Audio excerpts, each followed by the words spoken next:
Yeah, yeah. But for us, it's the same. So. So I gained an hour, so it's only it's an hour less going home.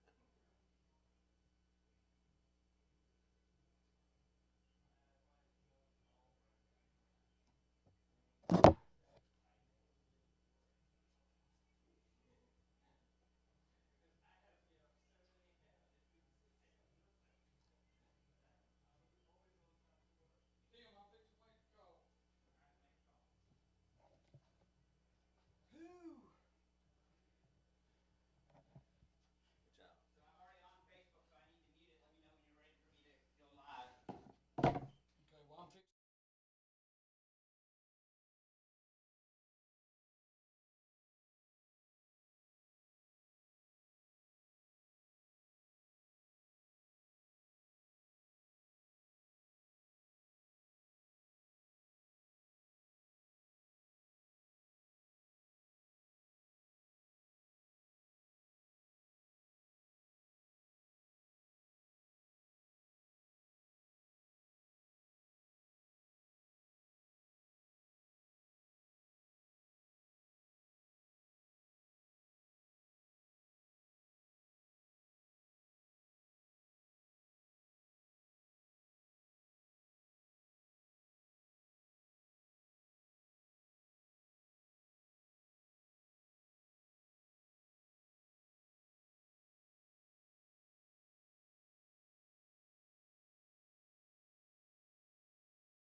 You there?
Air with us here on WBZR and on Facebook and on YouTube. And of course, I failed to introduce him, but as you will be hearing all year long, I'm Ricky Dean, of course, WBZR 105.9 FM, and my broadcast partner, of course, is Rick Burkett. Longtime friend of mine, knows a lot of football.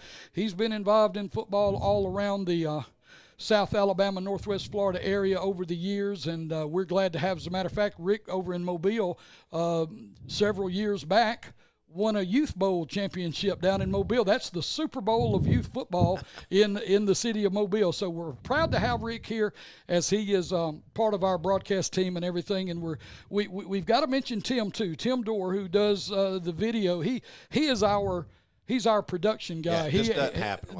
This doesn't happen without Tim, and we're glad to be a part of the broadcast that's going out. It's going out, for Cougar fans everywhere, because you can pick us up everywhere. If you're tuning in, of course, if you can't pick up the radio, you can get it on YouTube. You can get it on Facebook. You're hearing the Cougars tonight because Tim does the work that he does. We just talk about it, but Tim actually does the work, where it's all synchronized, so you hear us while the talking and the narrative matches the plays on the field. That's right. We've got the easy job. Tim does all the toting and the plugging in and make sure all of it works. Anyway, we're going to be set for the kick in about 25 minutes. We're going to keep it right here, and we're going to take a break and listen to some of our sponsors.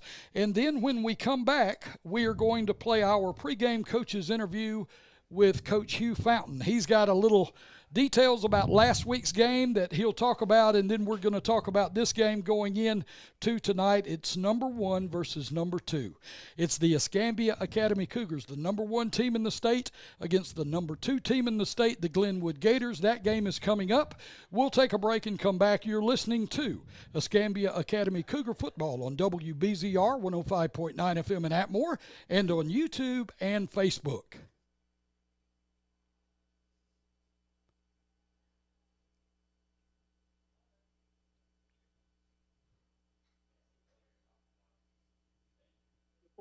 And with all the excitement of footballs flying through the air, show your team pride for either Alabama or Auburn Game Day T-shirts, available now for adults and children.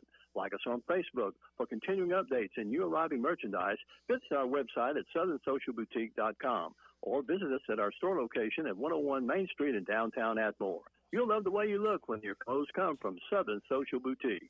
No visit to Atmore is complete until you've experienced Gather. The Gather restaurant, located at 111 West Nashville Avenue in Atmore, has become the premier location for an incredible dining experience. From delectable appetizers and perfectly seasoned steaks to scrumptious dessert choices, your mouth is sure to water just thinking about your next trip to Gather. Great food, incredible service, and an authentic Southern charm will have you coming back again and again. Gather is open Tuesday through Saturday from 4 p.m. till 9 p.m. The Gather restaurant is a proud sponsor of Escambia Academy Cougar Athletics.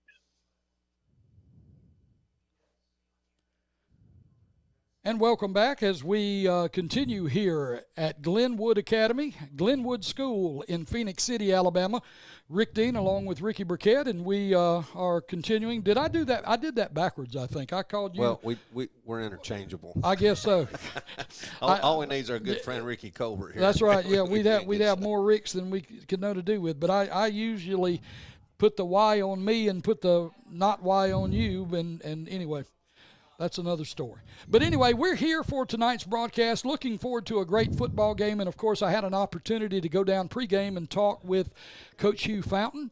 And Coach is always a good interview. He always takes time to give us the details as we go down and try to get a word from him prior to the game, and he just lets me just walk out there like I own the place and get involved. And Coach is, like I say, he's a good interview. He's going to tell us a little bit about what we got going on tonight. So, without further ado, let's pull him up and listen to what Coach Hugh Fountain had to say pregame today as we were down on the field during the Cougars warm-up session. Here on the field with Coach Hugh Fountain, home of the Gators. Coach, is what it says up there, Sammy Howard Field here in Phoenix City, Alabama, home of the Glenwood Gators. Coach, a big win for us last week as we were on the road. We traveled, played what was at that time the number 1 team in the state. We were number 3 this week. things have changed, but I know it's early in the year, and I know what you're probably going to say is that right now, this early in the year, rankings don't mean anything. You just got to win one game at a time. Coach, going into this game tonight, how do you feel? Well, like you said, Ricky, rankings mean absolutely nothing this early in the season. Means nothing, except for motivation. Like us, we was motivated last week because they were number one, to catch them with a high hog. We've preached against it the whole week. We haven't even talked about being number one. It's not a real big deal to us because, as we know, the season is what really matters. The ranking really doesn't matter at all. Tonight's going to be a game which we got to have a lot of focus because the weather has been off this afternoon. Because this is the third week in a row we've been in rain. Right. So if we feel like it's something we've been good at, but tonight's a little different because we had a big gully washer, and so we just got to have good focus in this game, play good hard football. I really think in a weather game like this, when two teams are pretty evenly matched, it's going to come down to not turn the ball over. Can't put the ball on the ground and make a lot of mistakes at critical moments. And special team, snapping in the punting game, snapping the extra points and all are going to be really big in this game. So hopefully those guys will all be up for the task. We feel like they will be, and that's going to be the key to tonight's win, I think. Yeah, Coach, one of the big things that I saw last week in doing the broadcast was the fact that the Cougars really in shape. Something that hurt last week, hurt the other bunch was the fact that they just didn't seem to be as in good a shape. They started cramping. We really didn't see that on our sideline, which is really good. Have you guys really talked about that this week, about keeping people hydrated? You didn't have cramps, didn't have those kind of things. This hot weather's tough on them. Yeah, it is, and especially early in the season. I think the number one thing is, of course, the conditioning. The conditioning is really important, but hydration, what you eat during the week, special period, Coach. What we normally, what they eat during the week and all that kind of stuff has a lot to do with cramping stuff on Friday night. So I think we did a good job of that last week. So that's what we're looking forward to. Hopefully we done the same things again this week, and the cramps and stuff don't become an issue. One thing going into the game tonight, looking at, they lost some key players from their team last year that came down to Canoe and played us there, but they've still got a kid that doing some reading about the kid, and his last name escapes me right now. Harris. That's right, AJ Harris. Phenomenal player. Harris is really supposed to be their go-to guy. Really, he's touted as a 5-star defensive back, right. and it looks like he's a defender. Have y'all talked about him, keeping the ball away from him, doing anything special? Well, you don't really have to talk much about him because last year he scored 2 of their 3 touchdowns against us. Right. He ran a kickoff back. He ran a pick back for a touchdown. Number one thing to him is don't let him get the ball on special teams, hopefully. And if he does, you got to corral him and you got to tackle him. That's going to be the key thing during this ball game. So we're feeling like we have a plan of knowing him. We know who he is. He's a darn good player. And so, therefore, we got to try to make sure we, have dibs on where he's at. Because this year, obviously, they used him very little on offense last year. This year, of course, they're using him much more. He's just a junior. So, right. So he's a good ball player. The whole team's very junior-oriented. It's a younger team, but they're a very talented team. So, hey, we're looking for it to be a very tough game. We just got to come out and really play football tonight and really stay focused on what we got to do in order to win the football game. One thing that I did see, last week, and we talked about it some earlier in the year, is the fact that, and yes, the Cougars got penalized some last week, but it wasn't the type penalties. You had a couple of pass interference right. calls, stuff like that, but it wasn't the foolish penalties right. that you would see where you're hitting somebody late or stuff like that. I really thought, and a couple of times the game got a little bit chippy for them, but our guys didn't respond. That was big for us, I thought. Yeah, I think what we say is an aggressive penalty where you're hustling, playing defensive back, not letting them catch a ball. Pass interference is only a 15-yard penalty in high school instead of a 50-yard reception. You know what I mean? Right. So I think that they had good focus on those things. We didn't have penalties in that game that really hurt us at all.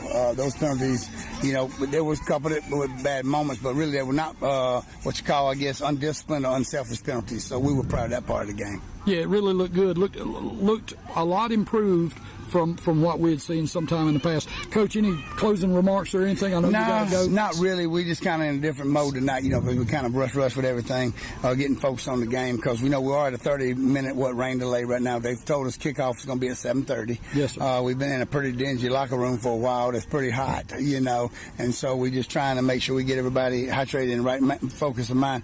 We're looking forward to the game. We feel like they have an outstanding program here. Their football coach here does a great job. It's a fantastic environment to play in. They have a nice stadium and stuff here, even though it's going to probably be a slow and wet surface tonight. So we're just hoping that this will be a game in which we'll come out and play football like we're capable of playing. That's right. Well, they call it the home of the Gators, and I noticed I think it was Max Preps, they call this place the Swamp. So tonight it is a little swampy. It's certainly swampy. A little swampy tonight.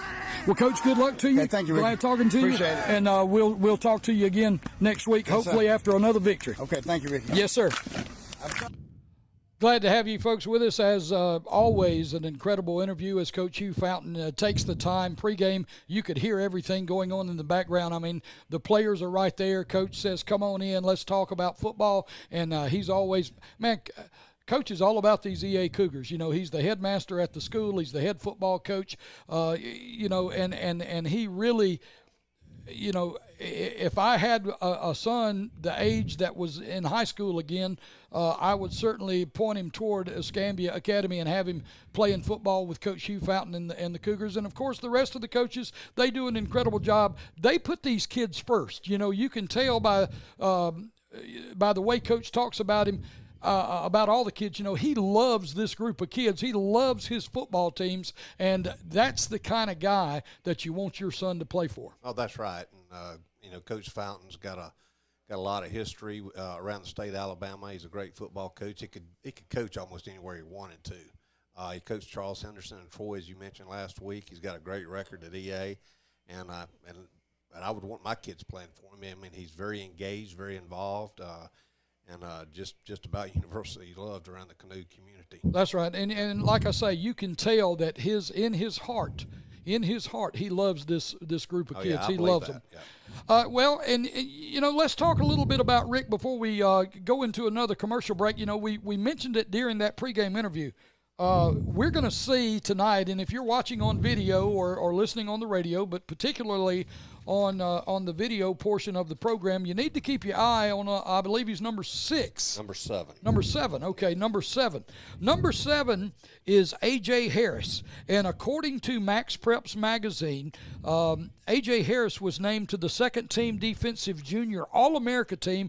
According to Max Preps, the writer there was Zach Poff of Max Preps, and he had this to say in the article about A.J. Harris. He's from Glenwood. He plays here at Glenwood. He's a junior this year, 6'2", 180 pounds, and according to Max Preps, he is one of the most dynamic playmakers in the country as he finished his sophomore season with 2 pick sixes. Now, this was last year. He had 2 pick sixes, 2 rushing touchdowns on offense, 3 receiving touchdowns, but get this, he returned 8 kickoff and punt returns for touchdowns. Yes, that we'll be real wise not to kick the ball to him on kickoffs and punts, and because he's really good, and a lot of the recruiting services know about him. A lot of them have him as a 4-star already as a junior. He'll most certainly, as long as he stays healthy, be a 5-star next year. Right, and a couple of places already, I think, have him tagged as a 5-star. As a matter of fact, he had 5 schools that he's considering. He has not made a choice. His 5 schools are Alabama, Georgia, Notre Dame, Ohio State, and there was one more. I can't remember, but he's a big athletic young man. Clemson. Clemson's the other one. That's right. He's 6'2", 185 pounds. I mean, he's runs like a gazelle. Yeah, he's really good. He is the real deal. He has been all over the country. He's been to Alabama to the Nick Saban camp. He's been to Auburn to the Auburn camp. He's already been out west to one of the elite football player camps out there, out around the Los Angeles area. This guy has been all over the country. He's known as a big-time college football prospect. And some people don't know that they're watching tonight or listening on WBZR. These players, when they go to these camps, they're rated by these recruiters. That's where they get their stars from. And they're paying attention. At Alabama's camp or some of these 7-on-7 camps, they pay attention, and that's where as a junior, he's rated 5 stars as a junior by some of these recruiting services. So he's really good. And you mentioned number 6, that he is also very good, Tariq Maple. Right. For Glenwood. They're both very good dynamic players. Yes, as a matter of fact, in the game last week that this Glenwood team played against Bessemer Academy, they won 31-0. Your two players of the game, according to Max Preps, was number 6 and number 7. Number 6 and 7. So we're going to see Max Prep's two stars of the game last week. We're going to see them here tonight as we get started in this game. We're going to take a short break and come back as I see captains coming out on the field now for the Escambia Academy Cougars. The refereeing crew, they're out in the middle of the field right around the orange and white G that stands for Glenwood Academy. In a few minutes, we're going to flip a coin and get ready to kick this thing off in just about 11 minutes from now. So let's take a break, hear from our sponsors, and we'll come back and get ready to play a little football. You're listening to Escambia Academy Cougar Football on WBZR 105.9 FM in Atmore and on Facebook and YouTube. Here's some good policy from your local agent and Auto Owners Insurance. When your insurance policy comes from us, it comes with something extra, a real person. Don't buy from an insurance company with an 800 number and a voicemail menu.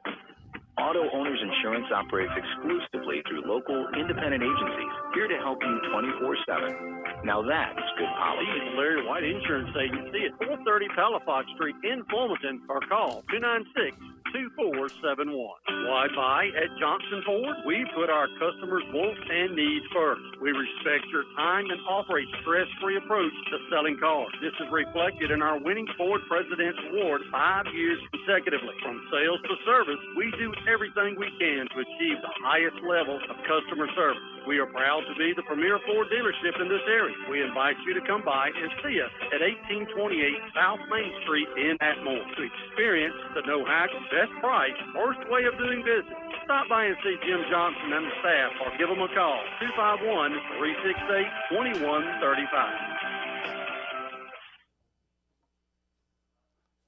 And welcome back as we get set to go. The Cougars are making their way across the field as they walk single file. If you're looking at your radio, I'm looking to my left, and I'm not even going to try, Rick. I'm directionally challenged. I don't know whether that's north or south. I'm thinking it's south. Am I correct? No, to your left is to my left. To my left. Okay, that's what it is. Is actually east. Here. Okay. All right. Well, all right. So it's east. So anyway, the Cougars were coming out of the east end zone, and they're making their way across the field on the other sideline. And so Rick says that it's to my east. I got to go with that. The only thing I know is they were to my left, and my left is my left. They have now moved to my right, and they are under what would be the west goalpost, and they're getting set to run out on the field. Rick, it looks like we got captains across the way for the Cougars. Who's going to be the captains for us tonight? Looks like the Cougars captains will be Landon Sims, number 2. Daniel Bubba Nettles will be number 11. Number 57, Chris Long. And it looks like Kanye Hooks. Yes, Kanye Hooks. That looks like who our captains will be tonight. So, all right. So, we got our captains, and no captains yet for Glenwood on the near sideline, as no Glenwood players in the end zone ready to run out. And there's still 7 minutes. Yeah, we're still waiting on them, and the Cougars may be out a little premature, a little early, as they come out and get ready. But the referees do have the Cougar captains on the far sideline as they gather over there. The white hat's in the middle of the field, walking around with his hands on his hips, and he's waiting eagerly to toss. Yes, they did. And let's see, I would say that they're going to defer. They are. So Glenwood won the toss. They're going to defer to the second half. That means the Cougars will receive the football, and they'll get it right after we come back. We're going to take a break and come back with the start of this football game. You're listening to Escambia Academy Cougar Football on WBZR 105.9 FM in Atmore and on Facebook and on YouTube. Gators have made their way to the end zone to my left, and as Rick said earlier, that is going to be the east. If you're looking at the radio, you'll know that the Gators will be lined up to your left, and the Cougars will be lined up to. But it's always been a very nice stadium, nice place to play football. Sammy Howard Field. Yeah, and you, Screens for mobile homes. They make them to size. They have tubs, doors, windows, faucets, bathrooms, and sinks, light fixtures, plumbing, AC duct, furnace vanities, cool seal, step, and kitchen sinks as well. Just about anything to do with a mobile home, they have it at Pioneer Sales in East Bruton. Give them a call today, 867-8507. welcome back as we are about to get started here with the night's football game between number 1 and number 2, the Escambia Academy Cougars. Number 1 in the Alabama Independent School Association in football for this year, this early second week of the season, as they approached and became a little quicker. Yeah, we had a couple of those last week also, but like I said, it's early in the game and early in the season, So that'll back the play up 5 yards. It'll be now second down, we'll call it 15. Second down and 15. Tripp still set to the left side. Wide receiver set right. Landon Sims, the quarterback, in the shotgun with a single back there with him. Looking down the field. Got a man open, but he alligator-armed it, and it went between his hands as the intended receiver. Yeah, that was Brady Howell was the intended receiver on that. He almost had it just off his fingertips. So just a little bit high for Brady Howell as he was from it at about the 39. Yeah, picked up about 5. So it'll be second down and 5. The ball at the 39-yard line of the Gators. And like you said, they're star player. Yep, he carried all 5 stars of him down to about to the end zone for a touchdown. Everybody covered down the field, and they left the quarterback, Landon Sims, uncovered. He just tucks the ball in and runs untouched down the left sideline, gets it into the end zone for a touchdown, and the Cougars lead by a score of 6-0. He looked at 1, 2, and 3 options on that. They're all covered. He sees the field wide open to the left, and he knows they're not going to catch him. He just took off for the corner. It was really a good play. That was a beautiful 2-point conversion right there. It was an awesome play. Like I said yesterday, while I was out at practice, just kind of looking around and getting things done, ready for pregame and everything, and watched them. I actually watched. Going to be caught there. Let's see. That's going to be number 7. That's going to be Harris. And he's going to get up and point at a first down, and let's see if he's right. He did. He did get a first down. Not bad coverage. Not bad coverage. Good pass and good toss and catch there. He just went up and got it, but he was covered fairly well. It was a good throw there, too, by the quarterback for – That's Dallas Crow. Dallas Crow, the quarterback for the Glenwood Gators. Glenwood with trips set to there as the Cougars come on the blitz. That's Brian Brown. Brown's already made 2 plays in this ball game to get his name on the radio, so Brian Brown showing out tonight. He did then. For the Cougars. That's how you wrap up and put him on the ground. That play loses all the way back to about the 33-yard line. It's going to be third down and a bunch for the Glenwood Gators. Yeah, that's a sophomore quarterback for Glenwood. He was looking at number 7 the whole time, and I think they just unloaded on him right there. He's going to have to learn not to do that. The players are coming to the sideline. There's been timeout called on the field at the Cougar 40-yard line. Glenwood, they actually do go to the huddle now. Before they were going more of a hurry up and staying out on the field, but now they huddle. Slot to the right side, single setback to the left. Crow's going to be in the shotgun. They've got an H-back and a back behind him. Handoff is going to be straight up the middle. Tough running. And the Cougars are going to stack that play up after a gain of a couple as the ball's going to come across the 40 and be spotted at the 40, actually the 38-yard line. Get the ball. Number 7 there for the Cougars making a good play. Yeah, Kevin Ferris making up for a little bit of that. Glenwood just scores a touchdown as they were able to get the ball thrown into the end zone from about 16 yards out. So a touchdown here, and Glenwood is now going to be on the board right now with 2:57 to go in the first quarter. The score, Escambia Academy 8, Glenwood 6, and Glenwood is going to kick the point after touchdown, we assume. Now, that does not mean they're going to, but they're lined up to do that. There's the snap and the kick. The kick is going to be up, and it is going to be good. So with 2:57 left to go here in the first quarter, the score is Escambia Academy 8, Glenwood 7. We'll take a break and come back. You're listening to Escambia Academy Cougar Football on WBZR 105.9 FM in Atmore and on Facebook and YouTube. Southern Social Boutique has the latest styles and the trendiest clothes to make you look and feel your very best. Southern Social Boutique always has something you'll love to wear at a price you can surely afford. And with all the excitement of footballs flying through the air, show your team pride for either Alabama or Auburn game day T-shirts available now. Side wide receiver set to the left. Now in the I formation. They did this last one. Cougars with the football, continuing to drive. We're playing here in the first quarter. The score, Escambia Academy 8, Glenwood 7. 36 seconds left to go in the first quarter. There's a snap going to be handled. It's going to be handed off. Bubba Nettles around left end. He makes a spin move and dives down to near the 5-yard line. Looks like he's going to get it inside the 5. I think he'll get the first down. He's just short of the goal line, and that'll end the quarter. So good run there. Yeah. They're going to mark it back a little bit, it looks like. I still believe it's the first, isn't it? Yeah, they've already moved the down markers out of, or the chains out of the way. The down marker's the only thing down there, and it is going to be a first down. That's going to be the end of the first quarter, so the Cougars are knocking on the door. When we come back, we'll take a break, and boy, this is a good one so far. Number 1 versus number 2. It's just what we expected, and we're getting everything we wanted to see in a high school football game on a Friday night. So, at the end of the first quarter, the score, Escambia Academy 8, Glenwood Academy 7. We'll be back. You're listening to Cougar Football on WBZR 105.9 FM in Atmore and watching on Facebook and YouTube.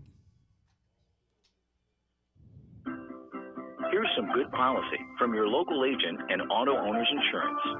When your insurance policy comes from us, it comes with something extra, a real person. Don't buy from an insurance company with an 800 number and a voicemail menu. Auto Owners Insurance operates exclusively through local independent agencies here to help you 24/7. Now that's good policy. This is Larry White Insurance Agency at 430 Palafox Street in Wilmington, or call 296-2471.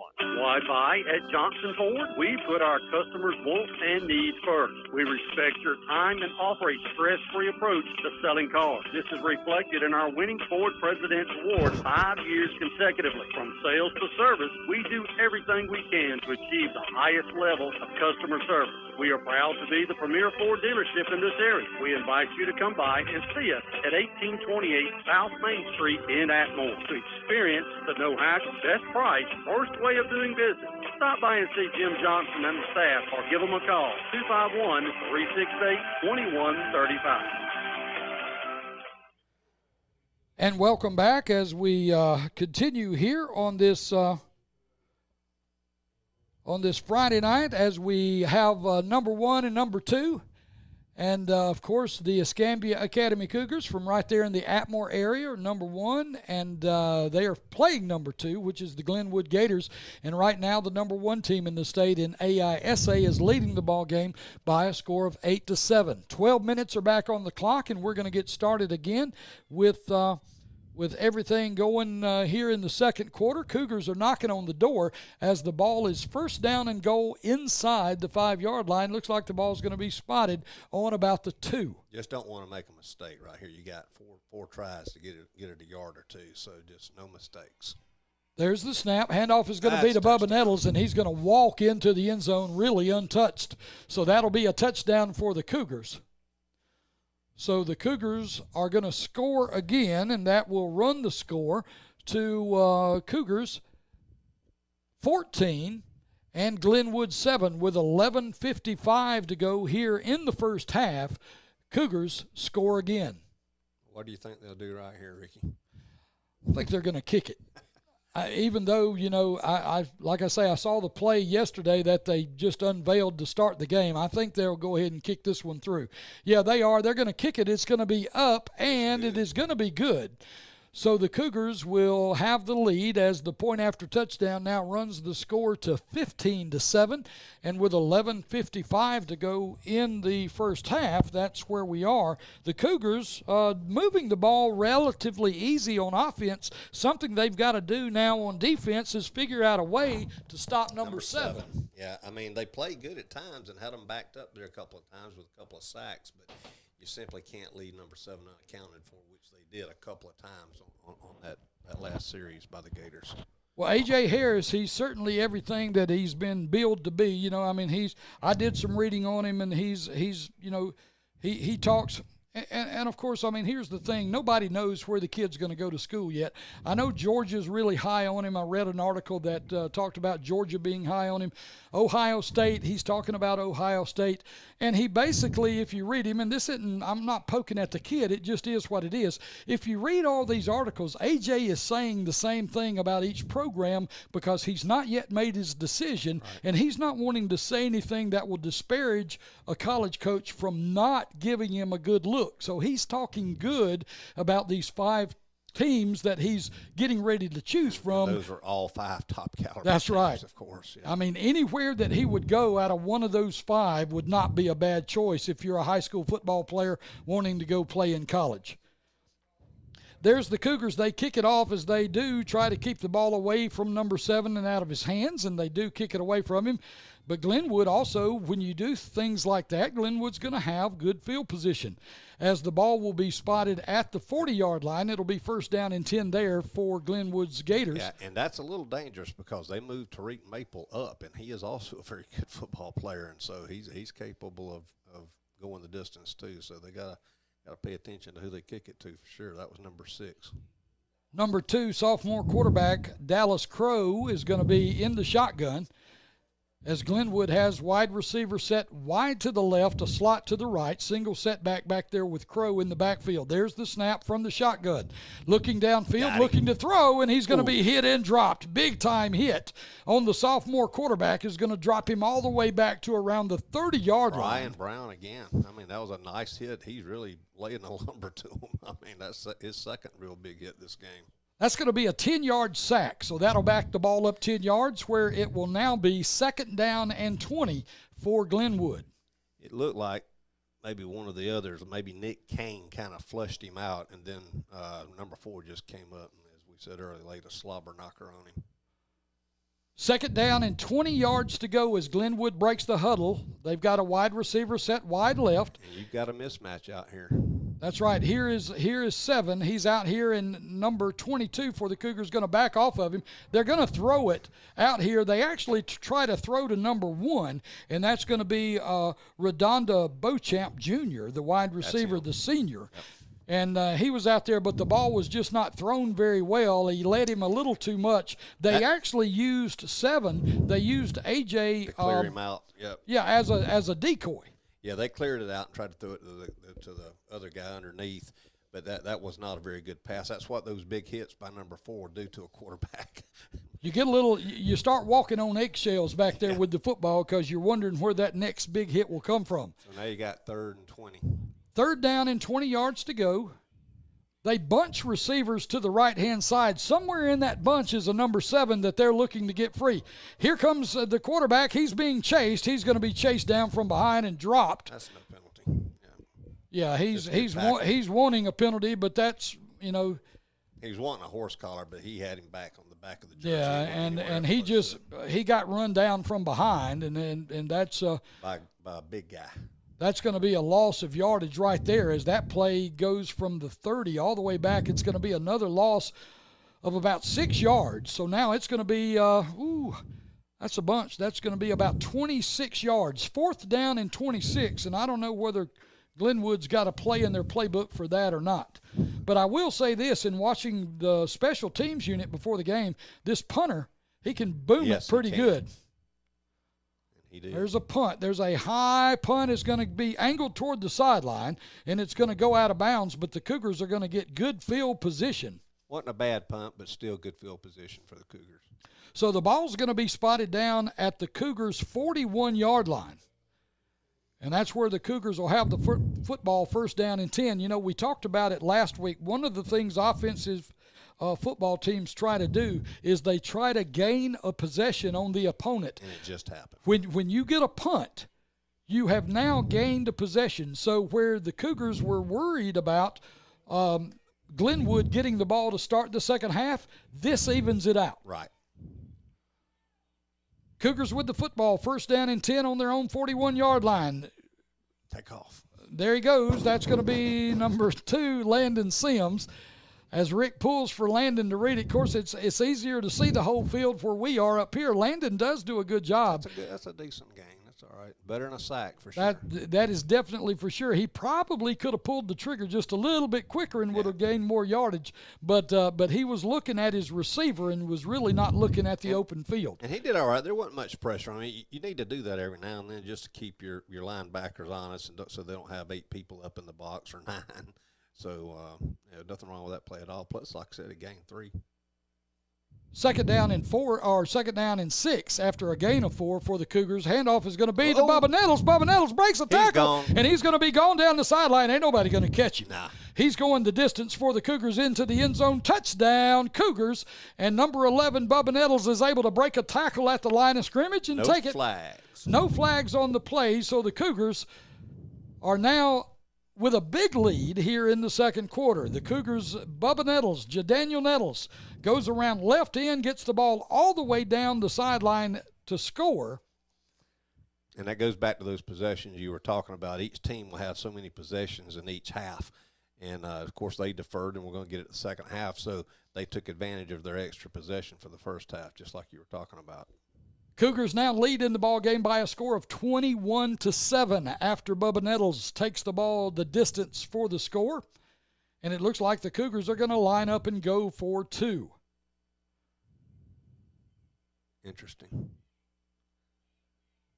Man in motion. There's going to be a little and a face mask. That's going to be the call out here as their defensive back that came up to make the tackle grabbed number 22. Who is number 22 for us? Let me swap. That's going to be Devin Kelly. So Kelly is going to he got his head twisted a little bit after the face mask, so that's going to move the ball 1.5 yards closer to the end zone, and the Cougars will get a chance to go for it again. It looks like they're bringing the tee out, though. They're going to kick this one. Yeah, Glenwood read that the whole way. That didn't fool anybody. I don't know. I think they are going to go for it. Okay, I thought somebody had been over and put a tee down, but they did not.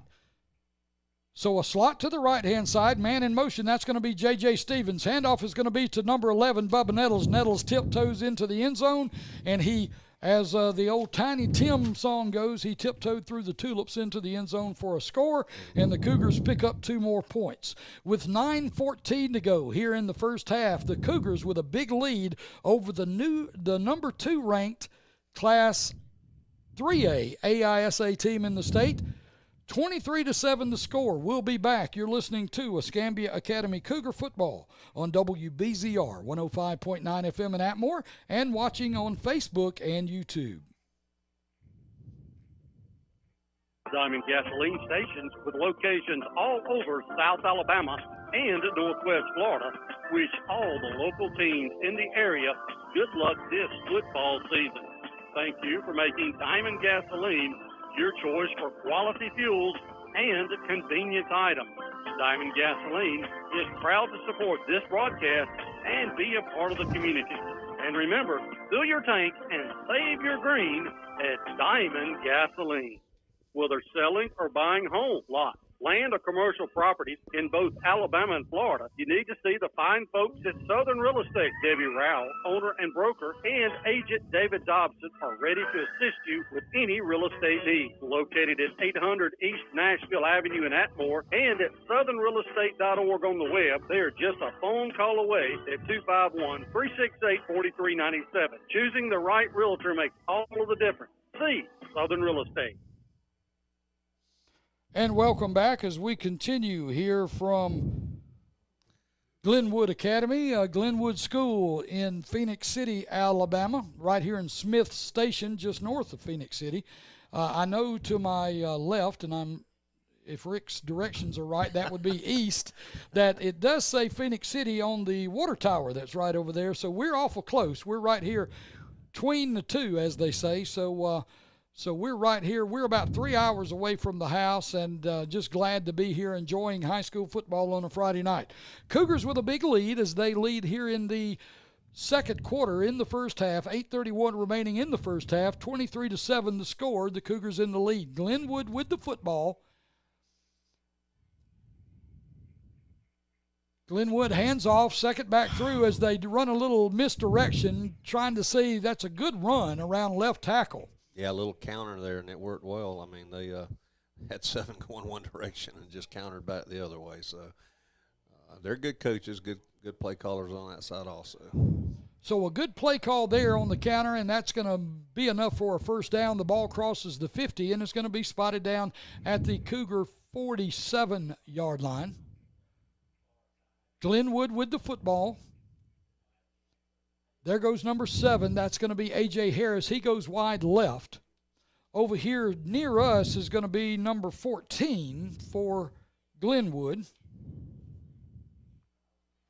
Try to get his number out there to you. Number 14 for Glenwood is Neville Dean. Oh, they had him. Yep, sure did, and he's going to break the... That's Malik. No, it's not. That's... He's going to go into the end zone for a touchdown, so that'll be a touchdown as they run it right up the middle. And so the Cougars' defense kind of exhales just a second, and that's all it took as Glenwood went the distance. Number 15. Number 15 for Glenwood on the carry, and that's going to be Aaron Burton, a running back, a junior, 5'11", 185, and he's got a little speed. He went right up the middle for a score. And got hit hard to start with. He just broke the tackle. So at 7:39 remaining here in the first half, Cougars now lead by 10, 23-13. Point after touchdown. There's blocked. The snap and the kick. It is blocked. It's going to be no good. And so the score will remain Escambia Academy by 10 with 7:39 remaining in the first half. The score is Escambia Academy 23, Glenwood 13. We'll take a break and come back. You're listening to Escambia Academy Cougar Football on WBZR 105.9 FM in Atmore and on Facebook and YouTube. Juniper Creek Lumber is a family-owned and operated sawmill operation with locations in Uriah, Alabama, and Bluntstown, Florida. Juniper Creek Lumber specializes in turning storm recovery logs into custom-cut lumber for use in a variety of building projects. We have longleaf pine, juniper, white cedar, cypress, and hardwood. And who wouldn't love authentic heart pine beams or new heart wood flooring custom-cut to your need and specifications? Check us out on Facebook or call Greg Freilich at 251-254-0414 or Cooper Dean at 251-362-8100. Juniper Creek Lumber, Southern Best. Pioneer Sales of East Bruton, Alabama says try our inventory out for mobile homes. Check their skirting prices. They're best around, and they install. They have floor vents, brown and white, 4x8 size, $4.25, 4x10, $4.95. Buy one, get one free. Window screens for mobile homes. They make them to size. They have tubs, doors, windows, faucets, bathrooms, and sinks. Light fixtures, plumbing, AC duct, furnace vanities, cool seal, step, and kitchen sinks as well. Just about anything to do with a mobile home, they have it at Pioneer Sales in East Bruton. Give them a call today, 867-8507. And want to thank all our sponsors for allowing us to come 3 hours away from the house and bring you high school football on a Friday night, as we are proud to follow the Escambia Academy Cougars, as we will be following all the games this season, and hope you will join us for each and every one. There's a high end-over-end kick. Going to drive a back. He drops it on the ground, but he's got running room. As he comes out, going to break a tackle, break another one. Still on his feet across the 40, now changing hands with the football all the way across the 50, that's number 3. Christian Crook. So Christian Crook with an opportunity to touch the football, and he shows that he can run with it a little bit as well. There is going to be a flag on the play, as the flag is all the way back at around the 26-yard line, and it looks like that's going to be against the Cougars. And it'll be back there, probably something to do with a block. Holding against the Cougars. Yeah, 10-yard penalty holding. Holding against the Cougars. That's going to take the ball all the way back to the 15-yard line. But a good run there. I'll tell you one thing. Christian Crook is saying, hey, Coach, guess what? I can run with it too, so let me have it a couple of times. And almost every game we do, somebody forgets about Christian, and he makes them pay for it. And he almost did right there, of course. The hold nullified it, but still a good run. 7:25 remaining here in the first half. 23-13 to score. Escambia Academy leading in the ball game. Cougars on offense. single wide receiver to the left, slot to the right. Man going in motion with a back behind Landon Sims, the quarterback. Run pass option. He's going to keep the football still on his feet. Good defense there by the Glenwood Gators, but Landon is able to pick up a few yards. He's going to pick up looks like about 4. Yeah. Maybe a short 4, long 3. We'll call it 2nd down and 7 as the ball comes. Looks like it's at about the 20-yard line. Yeah, the line judge to this side is standing. He's straddling the 20, so that'll be about where the ball's spotted. Handoff is going to be to running back in the backfield looking for yardage. That's Jadaniel Nettles. Nettles drops the football. It's on the ground, and I'm not sure, but a big pile of scrum there trying to get the ball. No signal as of yet. Let's see who's got it. I know if Glenwood didn't get it, they missed a good chance. They missed a good chance. 78 picked it up. Yeah, that's a good job there by one of the offensive linemen looking out for his running back. Hooks just took the ball in the. That's just who's the strongest. Yeah, Kanye was at the. We've talked about that before. You know, when you're at the bottom of the pile down there, there's ugliness going on at the bottom of the pile. Yes. And Kanye won that battle. He got the football back for the Cougars. So 1st down and 10 for the Cougars. Ball at their own 29-yard line.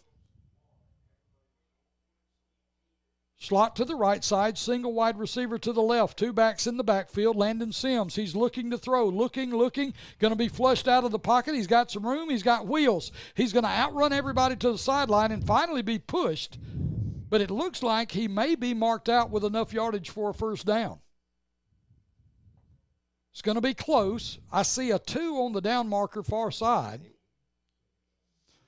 So he's going to be pushed out a little bit short, a gain of 8 on the play.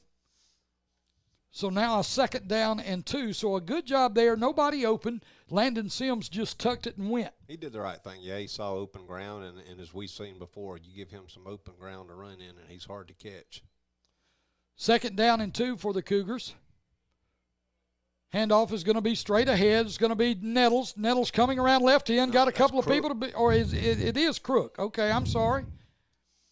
I don't want to take the hand out of Christian Crook's hands because he is definitely running with the football. You know, one thing we saw last week about Christian is the fact that they use Christian when they get Jadaniel Nettles out of the game, and most of the time when Christian's in there, his legs are the freshest on the field. And he can motor too. He's got good wheels. I'll tell you something else that's happening if you watch is A.J. Harris. They're doing something that we talked about in the ball game. They're running the ball right at Harris. Yes, they're making him come up and make plays, and over a period of time, especially this early in the game, not to take anything away from that kid, but this early in the game, making play after play after play, they'll tire him out. It wears him out. Anyway, timeout on the field now as we are playing still with 5:59 to go. This is going to be a heat timeout. You know, we talked about last week, early in the year, as we are right now with the temperature so hot, the heat index is up above 100 degrees, and you're out there running and the humidity's terrible. Out there running around and everything like that. What the referees do is at the midway point of each of these quarters, they will call timeout on the officials and allow the players to go to the sideline and hydrate and get some, they'll get some water and get some Gatorade, whatever they've got for them to drink over there. It's a safety rule, just trying to keep these kids hydrated and keep them on the field. And even though the thunderstorm did cool it off some, it is very humid out there, and the humidity, as they say, it's the humidity, and it is, because it's 75 degrees out there right now, or maybe a little warmer. That's what it was at kickoff. And, but it's 75 degrees with 100% humidity, and that's what makes it seem like it's so hot. The feels like temperature, as they call it now, you know, used to they called it a heat index, which I guess feels like temperature is a little more socially acceptable than heat index. Feels like replaced heat index and wind chill. and which I never did understand. I guess I'm not that smart. They would the heat indices, and I'm trying. Okay, whatever that is, I'm okay. You just like saying indices. That's right. I tried to work that into a sentence today, and I got it done. Anyway, there's the Cougars with the football. 1st down and 10 as Landon Sims keeps it, runs up the middle as the play continues here in the first half. 5:26 and counting here in the first half of play. Cougars still leading in the ball game by a score of 23-13. Play gains about 2.5 yards. We'll call it just a long 2. So it'll be 2nd down and 8 for the Cougars. As they line up to run their play, they've got a slot right, single wide receiver to the left, H-back to the right, and a single setback. There's going to be the handoff. He's got running room. That's going to be number 11, Nettles. He almost broke it. Yeah, he was a step away. And coming up, first down. Yeah, coming up after the first down carry, that's going to be number 8.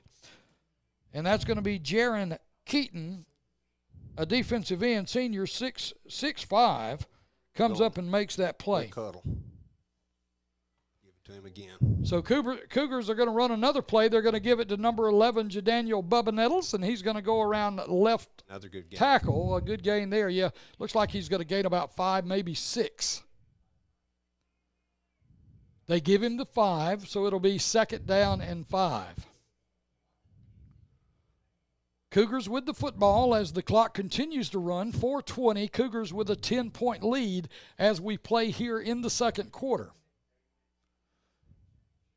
All right, 17 seconds to go on the play clock. Got to get it called and get it run.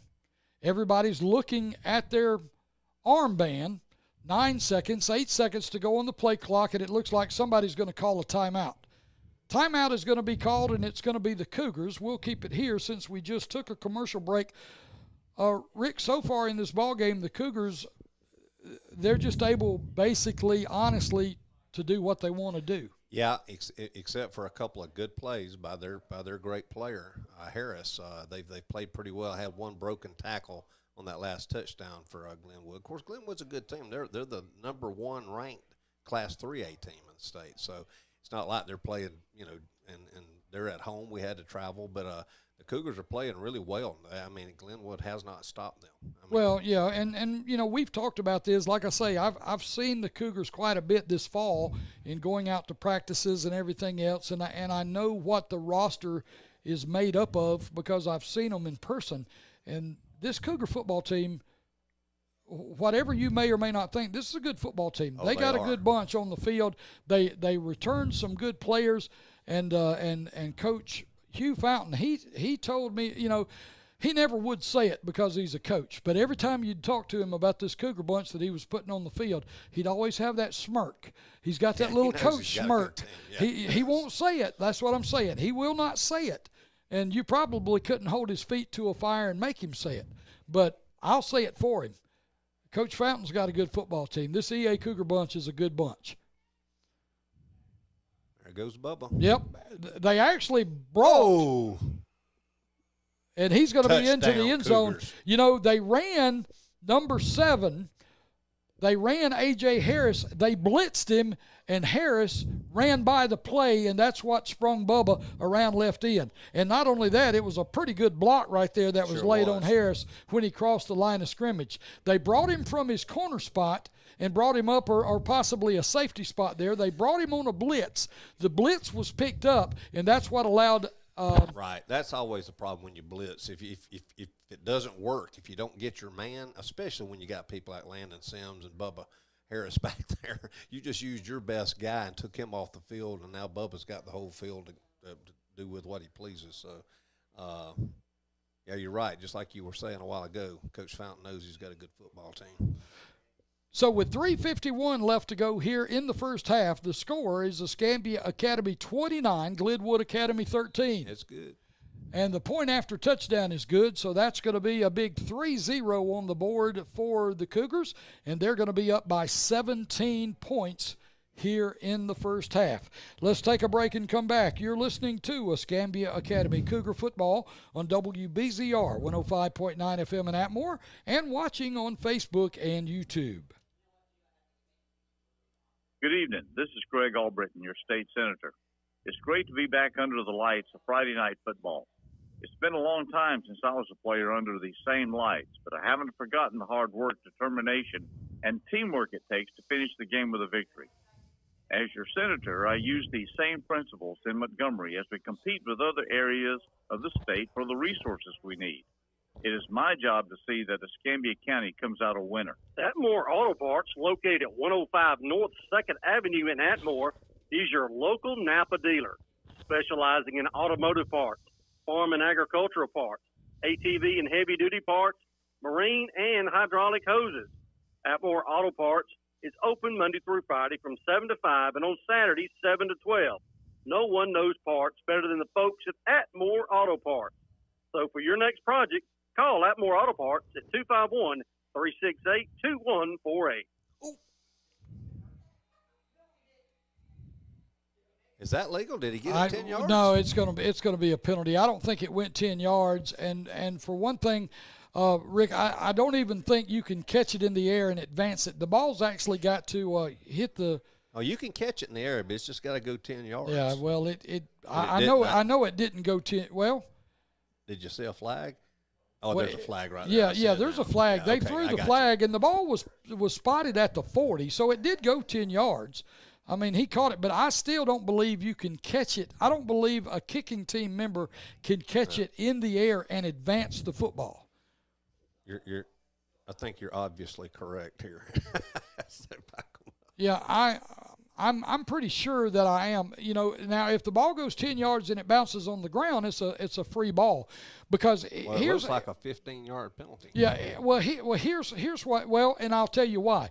Here's what that is actually referred to. If you don't allow the ball to hit the ground and somebody on the kick return team field it, they treat it like kick catch interference. Yeah. So it becomes a 15-yard, like a personal foul penalty. I just remember a few years ago when Alabama kicked it against Clemson and he ran under it and caught it. But that's college right. rules The high school and college rule are probably different, and the reason being is like I say, with it being potentially kick catch interference, it's a safety rule to keep somebody from running up there and smoking this guy that's got his chin up looking for the football. There's the high end-over-end kick. He kicks it over everybody's head. The ball's going to roll all the way back to about the 12-yard line. Let's see who's got it when they pick it up and come out and go. It looks like that is going to actually be, going to be number 7, and they miss him, and he's going to go. There he is right there. There's your 5-star college football player as he picked up the ball back at the 12-yard line and just took it 88 yards for a touchdown. And why you don't kick it to him. That's exactly right. And to be honest with you, why not? I mean, they kicked it over his head. They kicked the ball over his head all the way back to the 12-yard line. The kid picked it up, turned the corner, and is able to outrun everybody to the end zone for 88 yards. Yeah. So that's going to be a touchdown for Glenwood. So if nothing else tonight, if Escambia wins the ball game, and it looks like, you know, right now we've got the upper hand, if nothing else, AJ got him another good highlight to send to colleges on a piece of film. Yeah, that was pretty impressive. I don't care who you are. 3:27 to go here in the first half.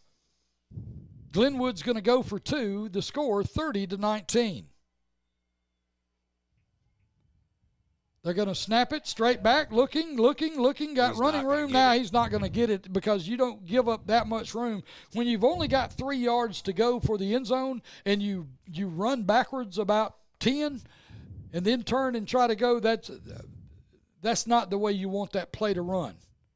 So we'll stay here and take the ball from here. You know, we've talked about it, been talking about it all game. A.J. Harris, phenomenal athlete, and that's what he is. If you look him up in one of these recruiting deals, now he lists as a cornerback, as a defensive back, but he's just an athlete. I mean, he is that guy. He is the guy when he's on the field, especially for his team.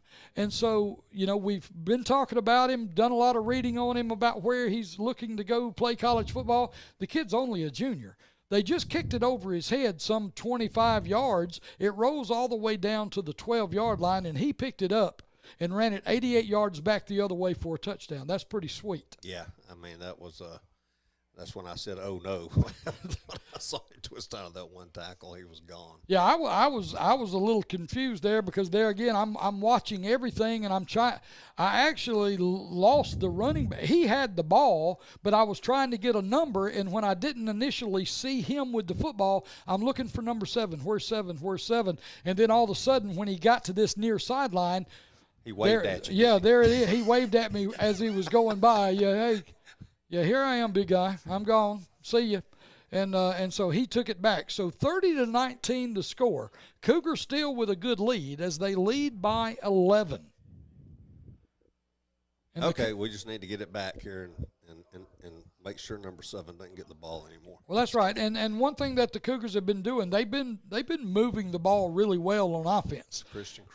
Christian Crook, as he had a good run back a while ago. Yes, he can. Oh, nice. Yeah, he put his head down right there. Yeah, he really did. Somebody smoked him. Somebody hit him pretty good right there. Let's try to get a number on that kid and get his name. Number 25, but he did go forward. He didn't go backwards. Yeah, 25 came up and let's see, made a good tackle. That was a good tackle. That's the kind of tackle you want to see your guys going down on kick coverage making. That's going to be Owen Koger. And I figured as much. He's listed as an outside linebacker. He's a junior, and he hit right there like he was a linebacker. Yeah, that was a linebacker form tackle. Cougars with the football, first down and 10. Straight ahead handoff. That's going to be Jadaniel Nettles. 3 or 4 yards, yeah, not a bad game. 4 yards. So Bubba gains 4 yards on first down. It'll be second down and 4. Ball's going to be spotted out on about the 42-yard line. Yep. Handoff is to Bubba again, looking for running room, still on his feet, battling for yardage. Looks like he's going to have enough for a first down. Yeah, they've spotted it beyond the first down marker, so it will be a first down for the Cougars. And right now the Cougars are just running the football straight ahead, and the big guys up front, they're just blowing off the football and knocking people backwards. Right. Yeah, I mean, they really, the line of scrimmage, I mean, except for a few big plays, especially by number 7, I mean, they're handling the line of scrimmage. Just run it, Landon. Oh. Landon Sims, yep, it's going to be a holding call right there on the Cougars as flags fly in the backfield. Maybe a face mask.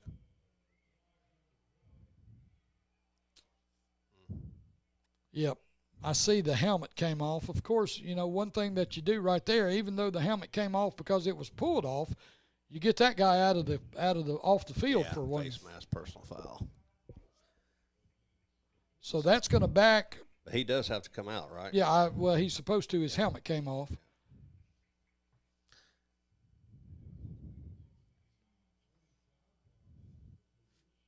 The good news is it's still first down. Yeah, I think the Glenwood coaching staff, they're over there talking to the near side official. And I haven't seen anybody come off yet. So I thought that regardless of the – I did too. I didn't see anybody come off. It's first down and a quarter of a mile. So yeah, it's a long way for the first down. But the Cougars have been moving the football all night. There's going to be a handoff coming around this side. People in pursuit. Another penalty flag. Not sure what that penalty flag is going to be. On the carry is going to be number 11, Jadaniel Bubba Nettles. Might be a hold. Yep, it is going to be a penalty. So right now the Cougars are backing themselves up. So now it's more than a quarter of a mile. And it's still first down. That is the good news. So yeah, regardless of what may happen here, it's still first down. We got 4 downs to try to make this. So a lot of penalty yardage backing the Cougars up right now. 2:16, 2:15 remaining in the first half. Cougars with the lead by a score of 30-19. Trip set to the right side, slot set to the left. So what's your go-to play here, Ricky? You just got to throw it. You got to throw it to somebody. Uh-oh. It's going to be Sims on the carry as he's going to keep it, going to break a tackle, still on his feet, battling for yardage. As he's going to get about half of it or a little more than half of it back on first down. And it was number 7, A.J. Harris, that made the tackle on him. But it was a good run by Landon. And we have another flag. And the good news is it's still going to be first down. You know, all of a sudden, when Glenwood needs a stop, there's been an awful lot of penalties thrown in a row. I mean, I'm not saying, but I'm just saying. Let me see. The first down is at their 46-yard line. The ball is on about the 11. Yeah, that's a long way. Were you paying attention in Miss Long's math class? No, I'm not even gonna try that math. I would need a slide rule and there it is, 43. First and 43. Wow. Not sure what I got in my playbook for first and 43. 1:41 remaining here in the first half. Cougars with the football, but it is still first down. It's first down. Well, they're backing it up a little further.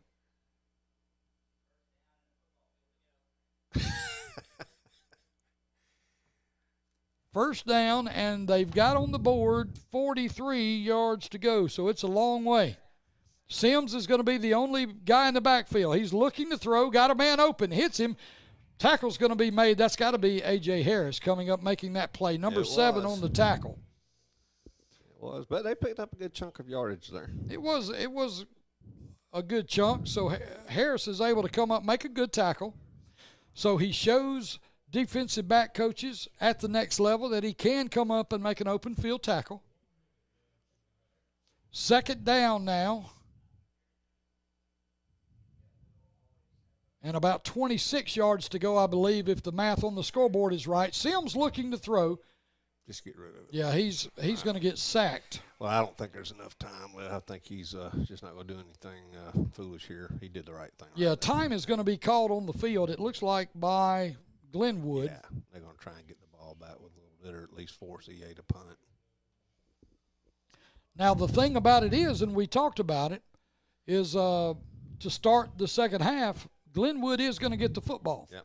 So, like we talked about earlier, when you try to work yourself into a situation where you get ahead of possession, they're going to earn one of their possessions back if they get a stop right here on the Cougars. Oh, that's true. Gonna have to play some defense.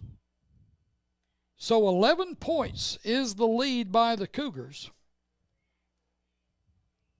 With 47.1 seconds to go here in the first half, Cougars have led the ball game the whole time. If they don't get a first down here, Glenwood's going to get the ball back. They have one timeout remaining. It is a third down, and the scoreboard says third down and 30.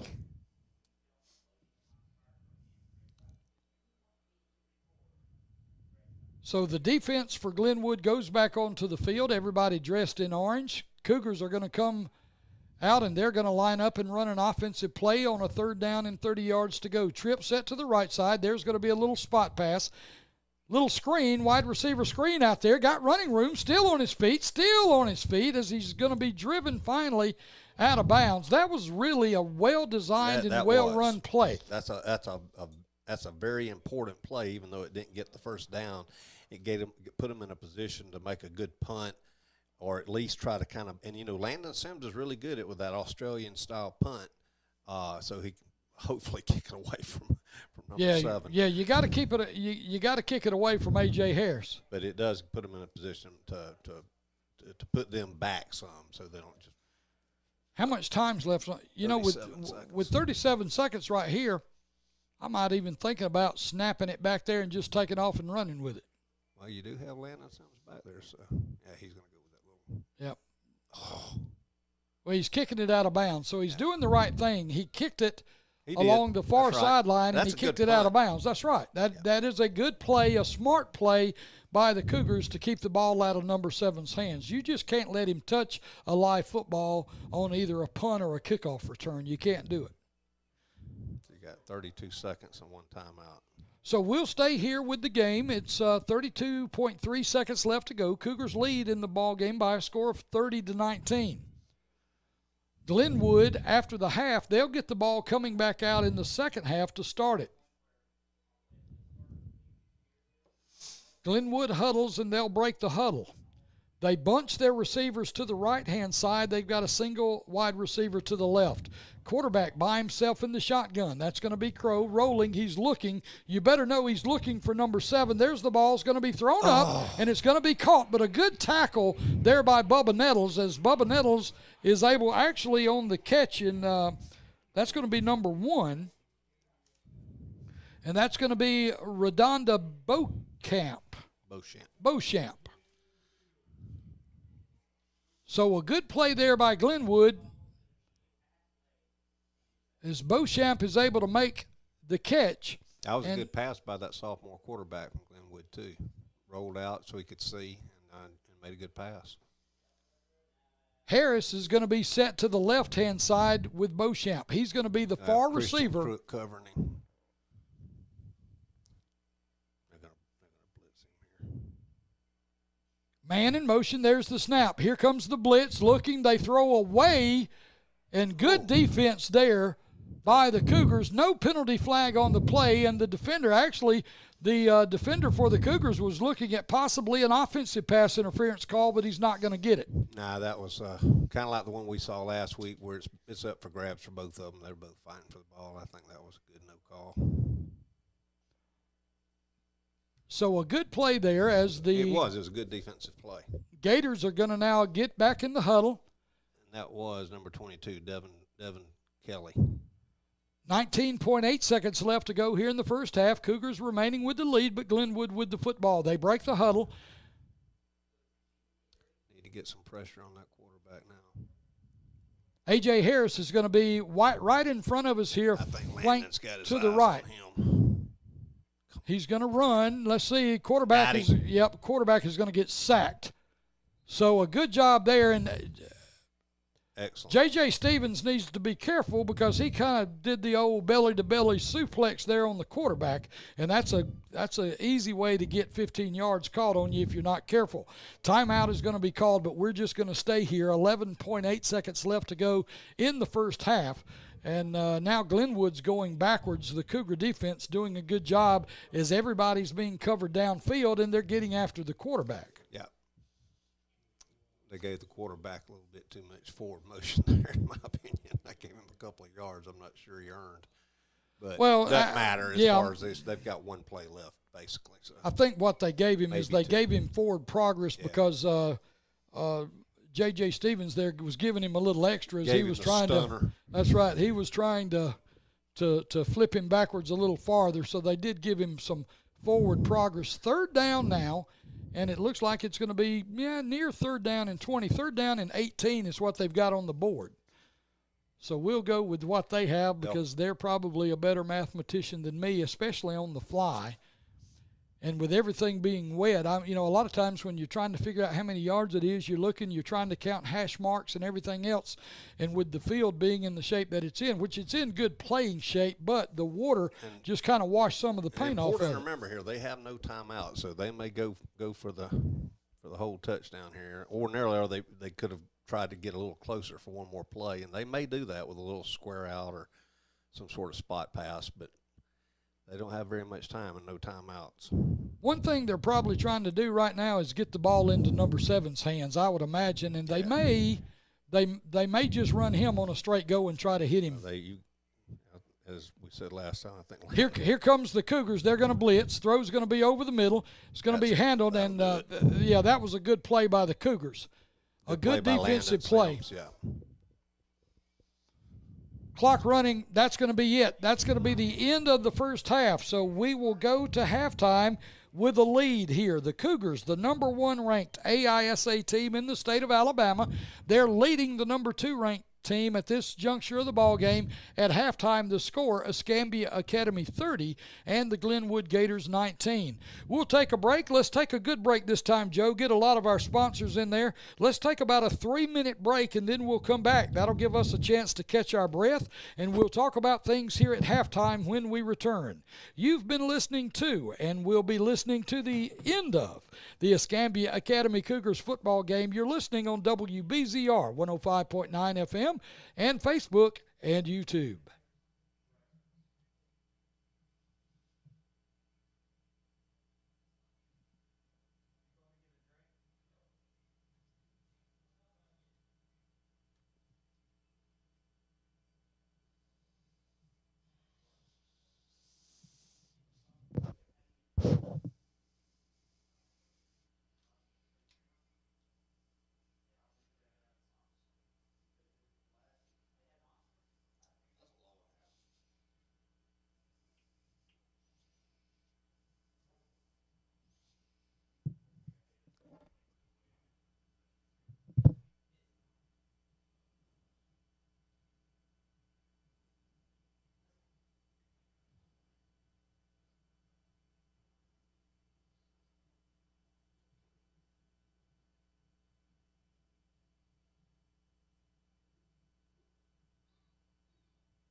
Every neighborhood is different, every home unique.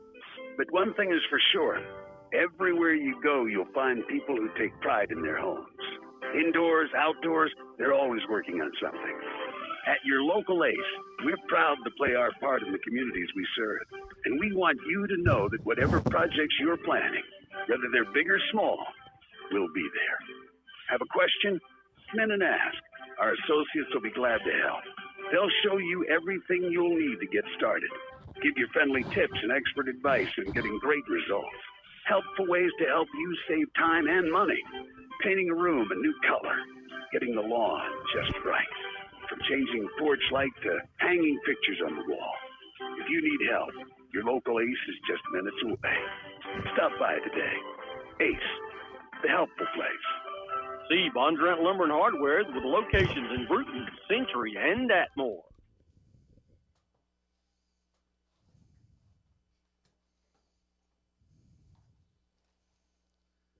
Southern Social Boutique has the latest styles and the trendiest clothes to make you look and feel your very best.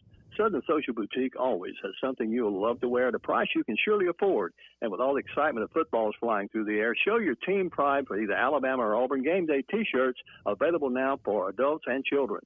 Like us on Facebook for continuing updates and new arriving merchandise. Visit our website at southernsocialboutique.com or visit us at our store location at 101 Main Street in downtown Atmore. You'll love the way you look when your clothes come from Southern Social Boutique. No visit to Atmore is complete until you've experienced Gather. The Gather restaurant, located at 111 West Nashville Avenue in Atmore, has become the premier location for an incredible dining experience. From delectable appetizers and perfectly seasoned steaks to scrumptious dessert choices, your mouth is sure to water just thinking about your next trip to Gather. Great food, incredible service, and an authentic Southern charm will have you coming back again and again. Gather is open Tuesday through Saturday from 4 p.m. till 9 p.m. The Gather restaurant is a proud sponsor of Escambia Academy Cougar Athletics. Here's some good policy from your local agent and Auto Owners Insurance. When your insurance policy comes from us, it comes with something extra, a real person. Don't buy from an insurance company with an 800 number and a voicemail menu. Auto Owners Insurance operates exclusively through local independent agencies here to help you 24/7. Now that's good policy. This is Larry White Insurance Agency at 430 Palafox Street in Fulmerton, or call 296-2471. Why buy at Johnson Ford? We put our customers' wants and needs first. We respect your time and offer a stress-free approach to selling cars. This is reflected in our winning Ford President's Award 5 years consecutively. From sales to service, we do everything we can to achieve the highest level of customer service. We are proud to be the premier Ford dealership in this area. We invite you to come by and see us at 1828 South Main Street in Atmore to experience the no-hassle, best price, worst way of doing business. Stop by and see Jim Johnson and the staff or give them a call, 251-368-2135. Diamond Gasoline stations with locations all over South Alabama and Northwest Florida wish all the local teams in the area good luck this football season. Thank you for making Diamond Gasoline your choice for quality fuels and convenience items. Diamond Gasoline is proud to support this broadcast and be a part of the community. And remember, fill your tank and save your green at Diamond Gasoline. Whether selling or buying home, lot, land, or commercial properties in both Alabama and Florida, you need to see the fine folks at Southern Real Estate. Debbie Rowell, owner and broker, and agent David Dobson are ready to assist you with any real estate needs. Located at 800 East Nashville Avenue in Atmore and at southernrealestate.org on the web, they are just a phone call away at 251-368-4397. Choosing the right realtor makes all of the difference. See Southern Real Estate. And welcome back as we continue here on this Friday night from Phoenix City, Alabama, on campus at Glenwood School. The Glenwood Gators and the Escambia Academy Cougars playing football here on this Friday night.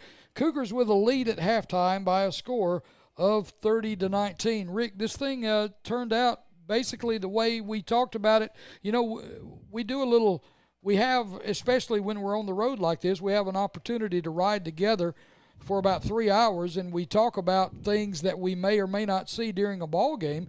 And, one of the things that we knew that was going to happen is we were going to see two good football teams playing each other, the number 1 ranked and number 2 ranked teams in the state in the Alabama Independent School Association.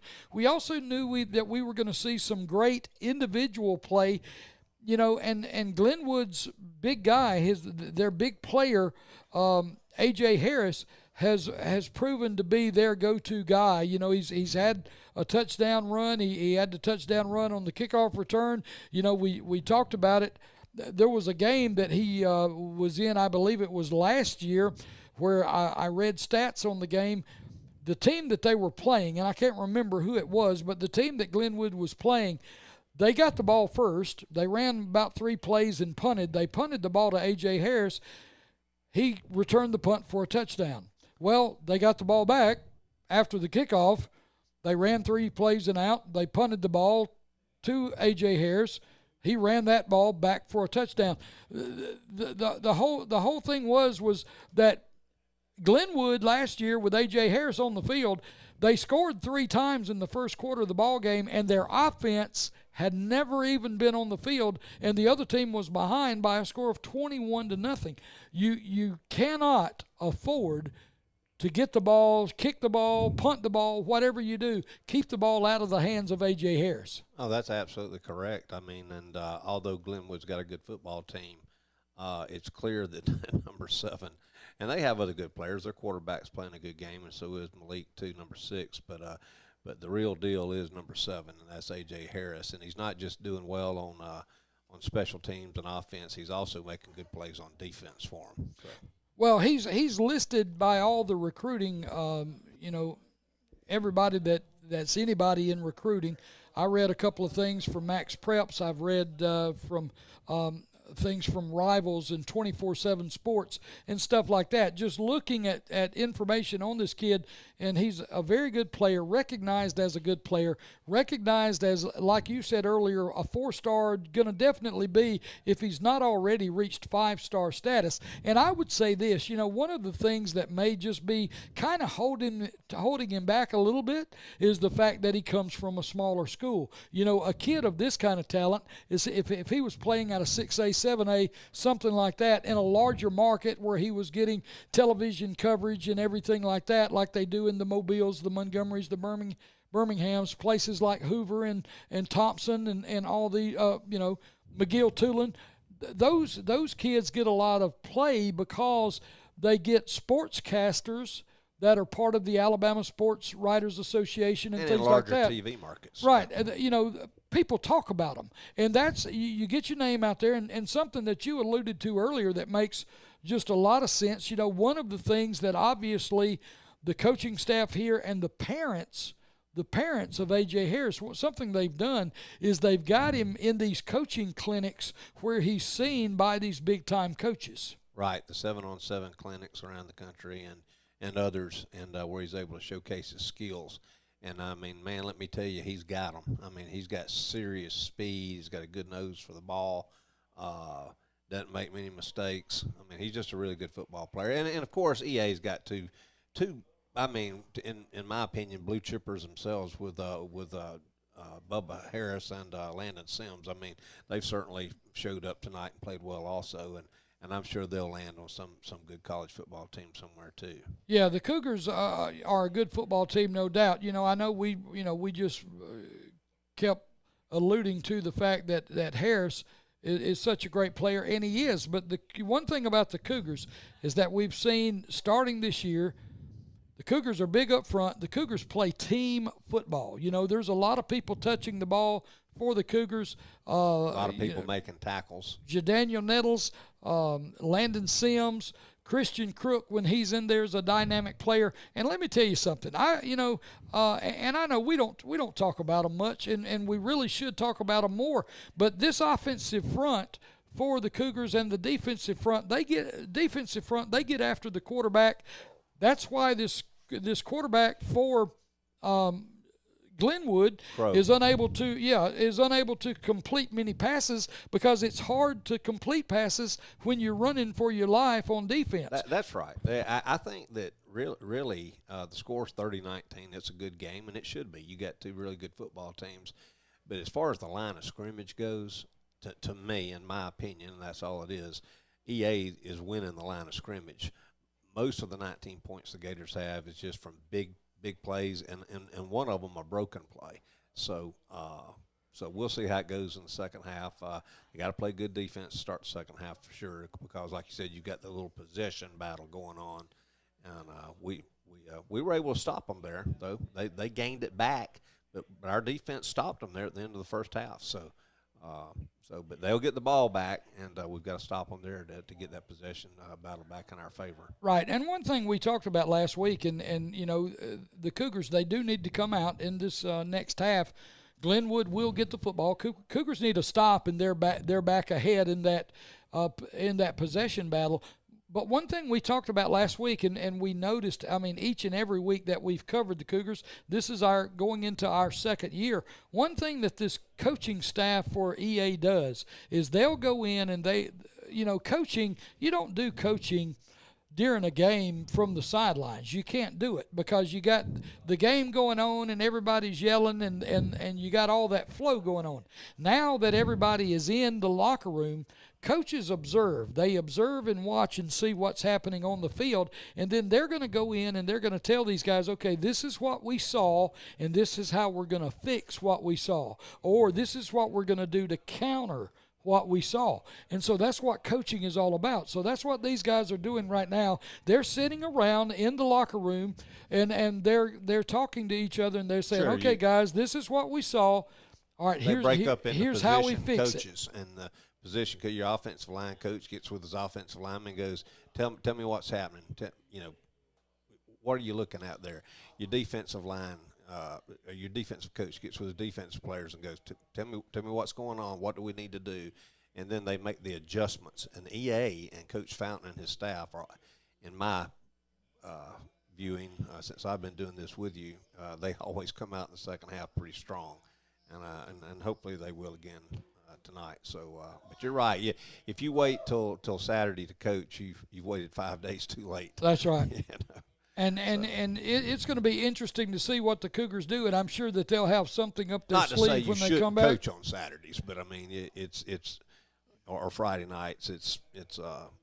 You do, but I mean you play like you practice is what they say. That's right. Well, I tell you what, we're just about set to get things started here in the second half. Cougars still with the lead. The score at halftime is 30-19, the Escambia Academy Cougars over the Glenwood Gators. And the Cougars are out. They've come out of the locker room, and they're down in the end zone, and they're talking things over. And Glenwood is yet to make their way back out, but we're getting close. And so what we'll do is we'll take another quick timeout and let you hear from our sponsors, and we'll do that, and then we'll come back and we'll get set to start the second half of this ball game as we continue to play here on this Friday night, about 3 hours away from the house in Phoenix City, Alabama. The score at the half, Escambia Academy 30 and the Glenwood Gators 19. We'll take a break and come back. You're listening to Cougar Football on WBZR 105.9 FM in Atmore, and you could be watching on either Facebook or YouTube. Juniper Creek Lumber is a family-owned and operated sawmill operation with locations in Uriah, Alabama, and Bluntstown, Florida. Juniper Creek Lumber specializes in turning storm recovery logs into custom-cut lumber for use in a variety of building projects. We have longleaf pine, juniper, white cedar, cypress, and hardwood. And who wouldn't love authentic heart pine beams or new heart wood flooring custom-cut to your need and specifications? Check us out on Facebook or call Greg Freilich at 251-254-0414 or Cooper Dean at 251-362-8100. Juniper Creek Lumber, Southern Best. Pioneer Sales of East Bruton, Alabama says, pry our inventory out for mobile homes. Check their skirting prices. They're best around, and they install. They have floor vents, brown and white, 4x8 size, $4.25, 4x10, $4.95. Buy one, get one free. Window screens for mobile homes. They make them to size. They have tubs, doors, windows, faucets, bathrooms, and sinks. Light fixtures, plumbing, AC duct, furnace vanities, cool seal, step, and kitchen sinks as well. Just about anything to do with a mobile home, they have it at Pioneer Sales in East Bruton. Give them a call today, 867-8507. And welcome back as we continue here at the halftime. We're going to be getting started here shortly, and the Cougars still on a knee down in the end zone as they talk it over with the coaching staff. You know, Rick, all these sponsors and stuff, we talked about sponsors last week. I want to continue to talk about sponsors this week. You know, we're really blessed with good, strong businesses around the Atmore area and different places that actually want to be a part of this broadcast on a Friday night. And we would encourage you, if you own a business, to jump on board with us and be a part of this. One thing that we're doing this year that is different, and it's really incredible. I had an opportunity after doing the game last week. Got a chance to watch part of the broadcast on YouTube, the YouTube feed that was actually posted, and on Facebook as well. And one thing that this does is on these different mediums that you can get your advertisement out there on, it allows you to reach a lot of people. And of course, radio, you would want, being a radio station, people are listening to the radio. You've got a captured audience and stuff inside the car or at home, wherever they may be listening to.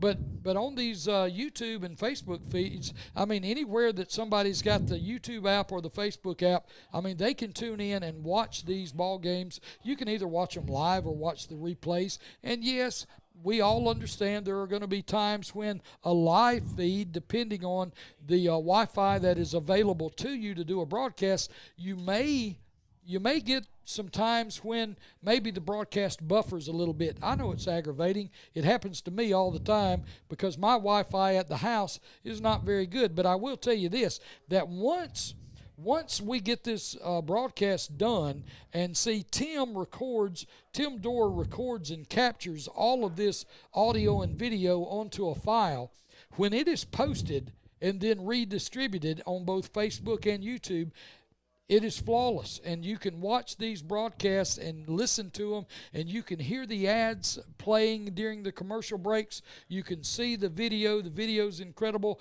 almost TV quality video. So it's really a quality broadcast, and all of it is done really through Tim's expertise in the way that he is supposed to do things, the way he puts things out there. I mean, I just feel awesome that I was asked to do this and that we were able to couple the radio broadcast with the actual video version of the broadcast. But if you're looking for a way to market your business, it is very affordable. And for what you get in return for the advertising dollar that you will spend, I think you will think that it's well worthy of the dollars that you will spend, and we will certainly try to do the best job available for you getting your business out there and marketing your business to the public. I just don't see how you can get more, as they say, more bang for your buck on that. I mean, you're getting radio coverage, which still, as an advertising medium, reaches more people than any other communications medium. Then you're getting Facebook, which is number one in the world in social media coverage, and then you're on YouTube also. I mean, I just don't see how you can do any better. It's like you might be paying for advertising for one thing, and you're getting it spread across three big mediums. It was just a good opportunity for us to be able to do it for the radio station. And of course, I'm an old time radio guy and have been doing this sort of thing for years and years.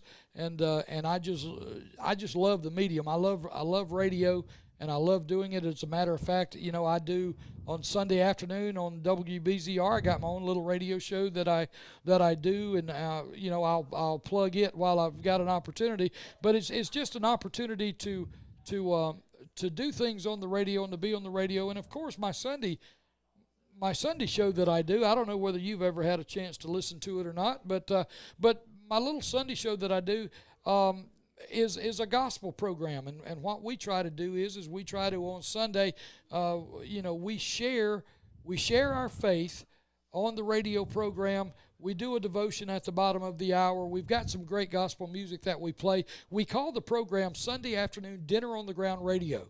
And so if you've never listened in, we're on every Sunday between the hour of 2 and 3 o'clock, and we've been doing it since about December, but it's an opportunity for us to share what we believe, and we do it on the medium of radio because, like you said, that's the way we can reach the most people. You know, the Bible tells us that what we should do is that we should go into the world and tell the story. Well, it's hard to go one person to one person, but I can sit behind the microphone on a Sunday and I can reach a lot of people with the word, and that's what we try to do. A lot of people listen, and that shows a real blessing. A lot of what Rick plays on that show is old-time gospel songs that you don't really hear much anymore, at least for older guys like us. That's right.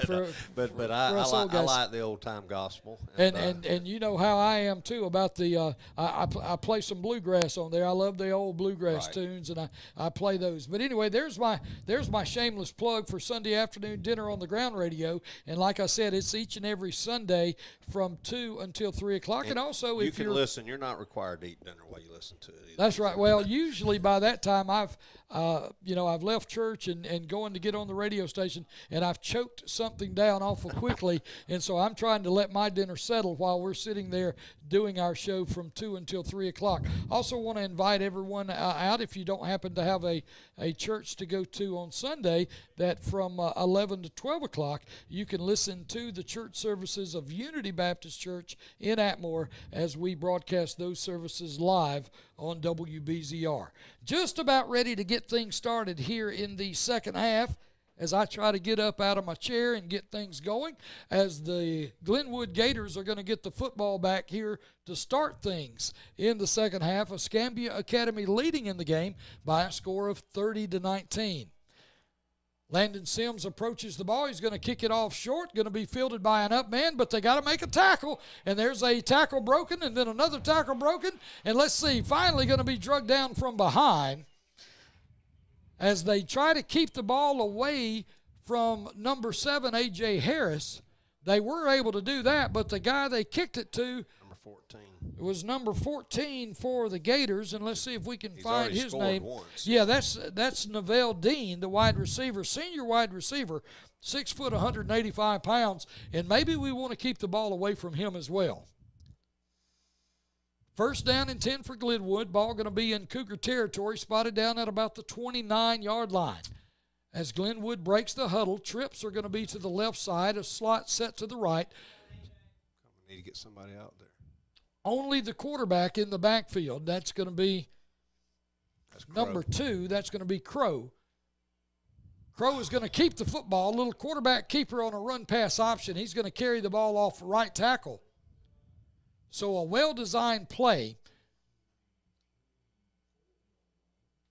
That play looks like it's going to gain about 5 yards. It'll be second down and 5. Second down and 5, the ball at the Cougar 24-yard line. Just underway here in the third quarter. Cougars lead by a score of 30-19. 11-19 and counting in the third quarter. Slots to the left. Single wide receiver to the right. Single back in the backfield with Crow. Handoff is going to be to the back, but he's not going to get very much at all. No, you're right. He may have picked up one there. I don't even see the down marker move. I think all they're going to do is change it to a number 3. Really a cool down marker across the way. You know, that's the down marker that you see in college football that was developed a couple of years ago, and that down marker was invented at Auburn University. Trying to get me to say War Eagle. No, I really was not. I was just, we're close to Auburn, and so that's where that came from. War Eagle. Trip set to the left side, wide receiver set to the right. Nobody in the backfield with Crow, the quarterback, looking downfield. He's going to be flushed. Yep, he's running for his life. He's got to throw it away or something. But somebody's got to tackle him, and they corral him up. He finally gets knocked out of bounds. Good job by Crow, the quarterback. I don't think he gained any yardage. He ran for a lot of yardage, but he didn't gain. Yeah, I don't think he gained any as far as yardage goes on he the lost field. A yard, yeah. But it went backwards a yard, but he ran about 50. It's about 4th and 5 here. So a good job there by the Cougar defense, and it's a good job on coverage downfield. That's why nobody's open for the quarterback to throw to. He was looking the whole time. He could have, and of course I don't know if he had anybody downfield, but I mean he was looking for somebody. Nobody ever got open. A.J. Harris is going to be by himself far to the left side. Actually, they run a slot out there with him. Christian Crook looks like he's going to be covering. There's going to be a play right up the middle as they are able to complete the pass. Yep, that was a good play. Good play by that quarterback. And it looks like it is going to be enough for a first down as the chains on the far side of the field. They are going to move. Yeah, he took a lick, but he made the pass. He tossed it up there, and the guy caught it. But he's a little wobbly after that hit. First down and 10. The Gators could get a first down without scoring a touchdown, but the ball would have to be inside the 1. So it'll be first down and 10 from about the 11-yard line. Slots to both sides now, set back in the backfield with Crow, the quarterback. That's going to be number 15, and that's going to be Aaron Burton. Timeout by Glenwood. Timeout is going to be called on the field. We'll take a timeout with them. Glenwood driving with the football with 9:40 remaining in the third quarter. Your score remains Escambia Academy 30, Glenwood 19. We'll take a break and come back. You're listening to Cougar Football on WBZR 105.9 FM in Atmore or watching on Facebook and YouTube. Good evening. This is Greg Albritton, your state senator. It's great to be back under the lights of Friday night football. It's been a long time since I was a player under these same lights, but I haven't forgotten the hard work, determination, and teamwork it takes to finish the game with a victory. As your senator, I use these same principles in Montgomery as we compete with other areas of the state for the resources we need. It is my job to see that Escambia County comes out a winner. Atmore Auto Parts, located at 105 North 2nd Avenue in Atmore, is your local Napa dealer, specializing in automotive parts, farm and agricultural parts, ATV and heavy-duty parts, marine and hydraulic hoses. Atmore Auto Parts is open Monday through Friday from 7 to 5 and on Saturdays 7 to 12. No one knows parts better than the folks at Atmore Auto Parts. So for your next project, call Atmore Auto Parts at 251-368-2148. And welcome back as we continue here at Phoenix City, Alabama, Glenwood School. The Gators with the football. It's going to be first down for them and 10 yards to go. The ball on the Cougar 11-yard line. Glenwood with wide receivers split wide to both sides. They've got slots both left and right and a back in the backfield with Crow. Crow is looking to throw. He's going to throw the ball a slant across the middle. Incomplete. And that pass is going to fall incomplete as he was trying to hit there. Number 14, that's going to be Novell Dean, the wide receiver, senior, 6 foot, 185-pounder, and the ball just hit him in the hands and then deflected off. Second down and 10. Clock is stopped with 9:36 to go here in the third quarter. Gators break the huddle. Slot to the left side, single wide receiver to the right, running back in the backfield with Crow. Crow, the quarterback, he's going to take the snap, going to hand off up the middle. Good defensive play. He actually dropped it, fumbled it, and fell on it. But yeah, it'll be. Yeah, I see the. At first, I thought it was a penalty flag that got thrown down there, but it was a beanbag marking the fumble. Yeah, should be 3rd and 10 here, I think. So Glenwood with the football with a 3rd and 10. They can make a first down, but the ball's got to be inside the 1 in order to do that. Clock is running, 9:04 now in the third quarter. They got number 7 hidden behind number 1 over here. Wouldn't surprise me to see the ball go to him this time. Crow, the quarterback, number 2, looking over the defense, and now there's the snap. Nope. He's going to throw a little spot pass out to his wide receiver, and a good job there on defense as the Cougars come up and make the tackle. I don't think that gained much, maybe a yard or 2. Good defense.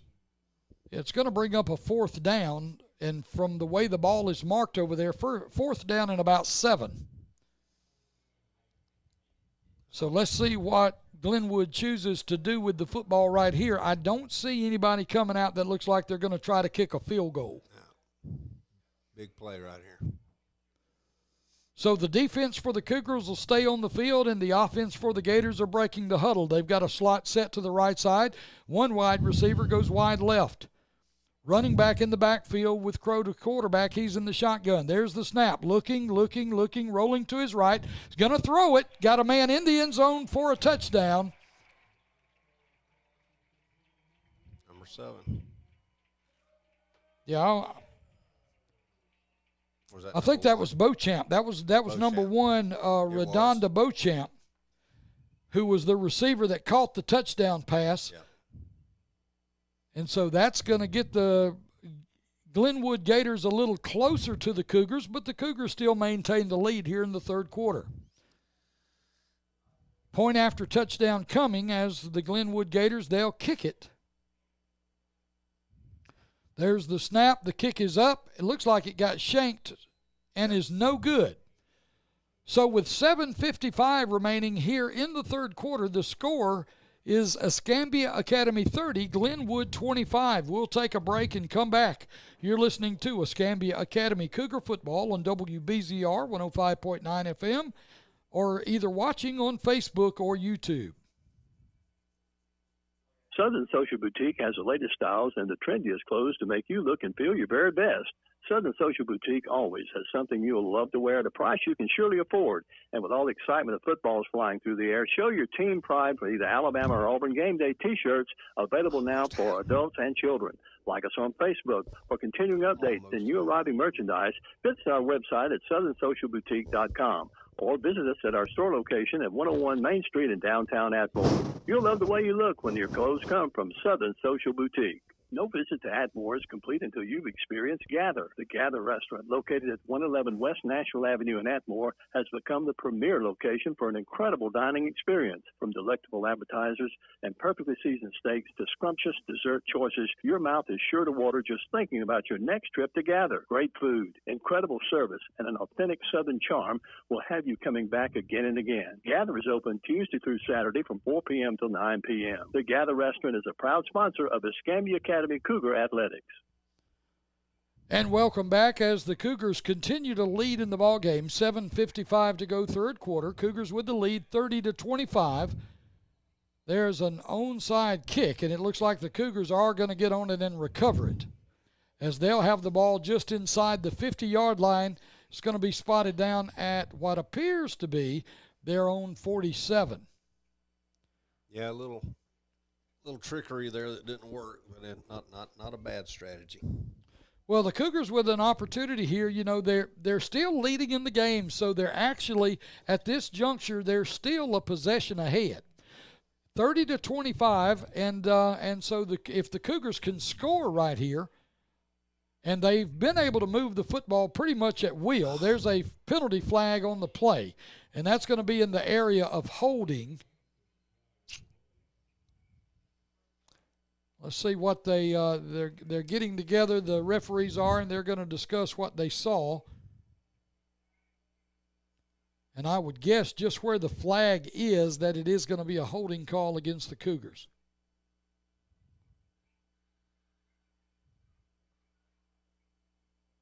Usually what happens when the guys throw, especially on a penalty like that, on a holding call, since it's a spot of the foul penalty, you try to throw your flag at the location where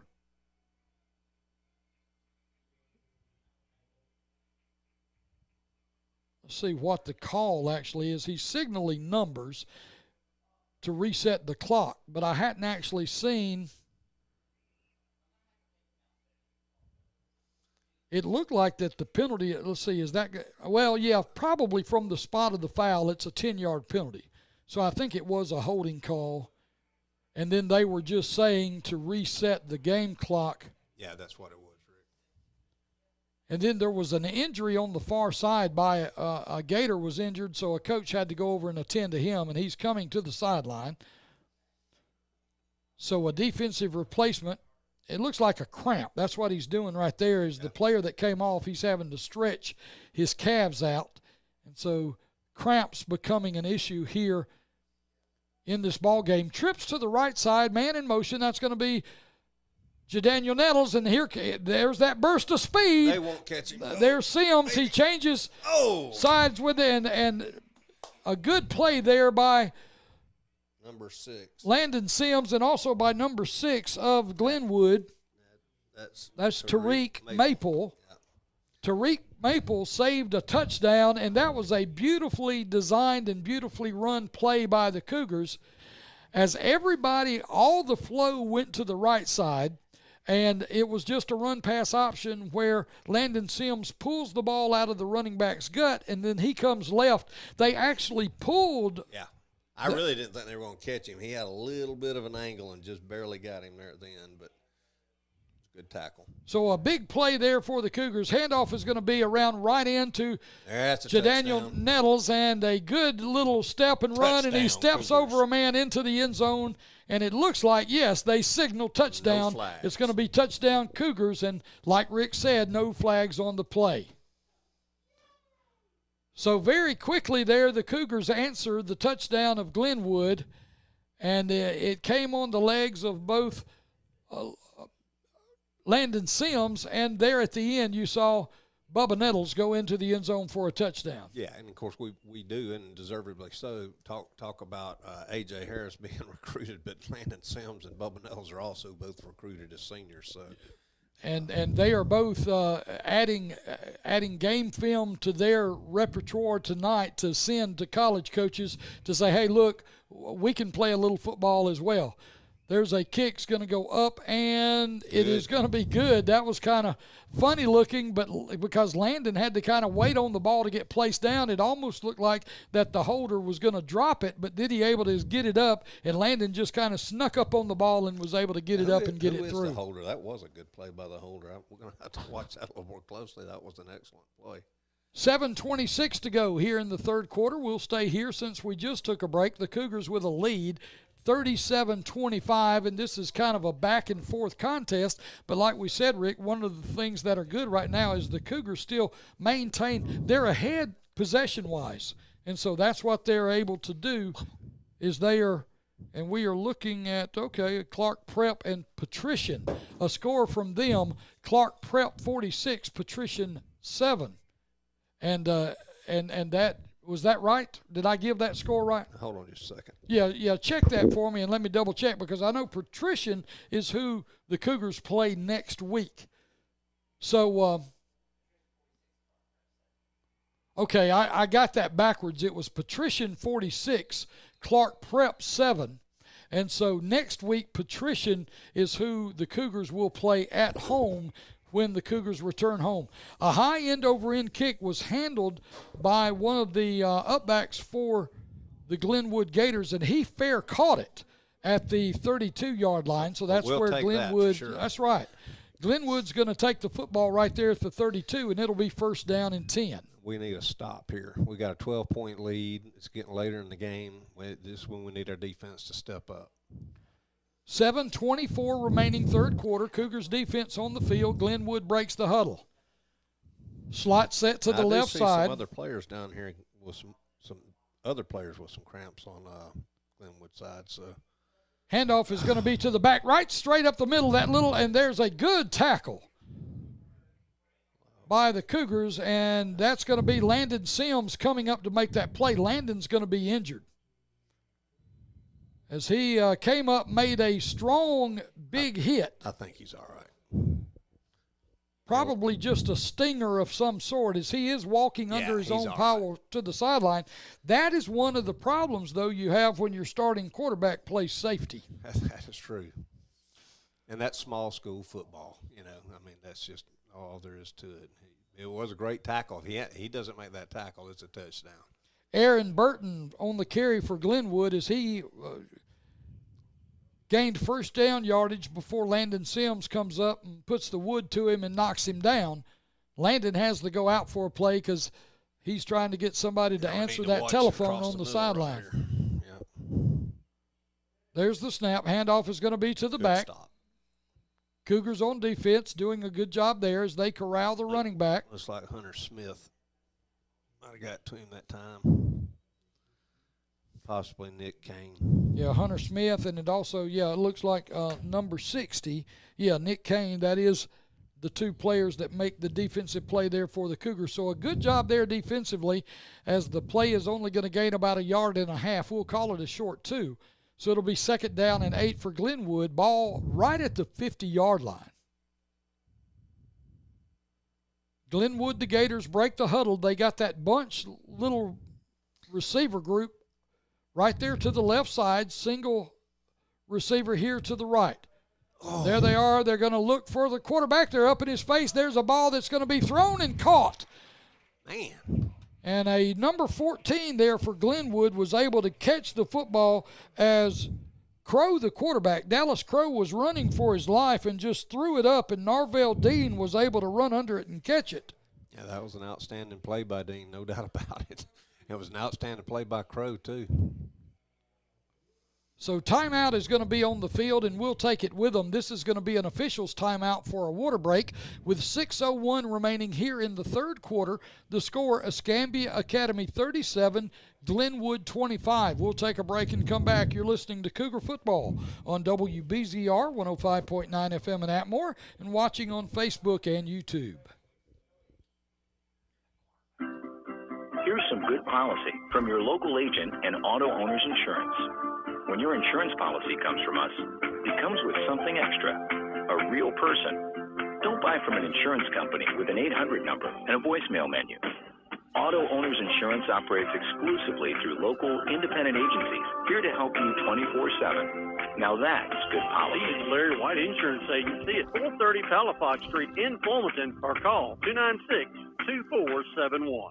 Why buy at Johnson Ford? We put our customers' wants and needs first. We respect your time and offer a stress-free approach to selling cars. This is reflected in our winning Ford President's Award 5 years consecutively. From sales to service, we do everything we can to achieve the highest level of customer service. We are proud to be the premier Ford dealership in this area. We invite you to come by and see us at 1828 South Main Street in Atmore to experience the know-how, best price, first way of doing business. Stop by and see Jim Johnson and the staff, or give them a call, 251-368-2135. Welcome back as we continue playing the third quarter of this ball game. We're halfway through the third quarter.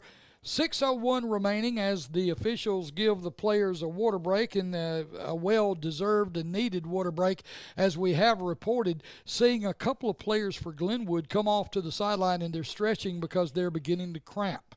It's hot and humid tonight after the rainfall that we had before the start of this ball game, and it looks like the Cougars jumped offsides. It is going to be offsides Cougars. Landon Sims is back in the game.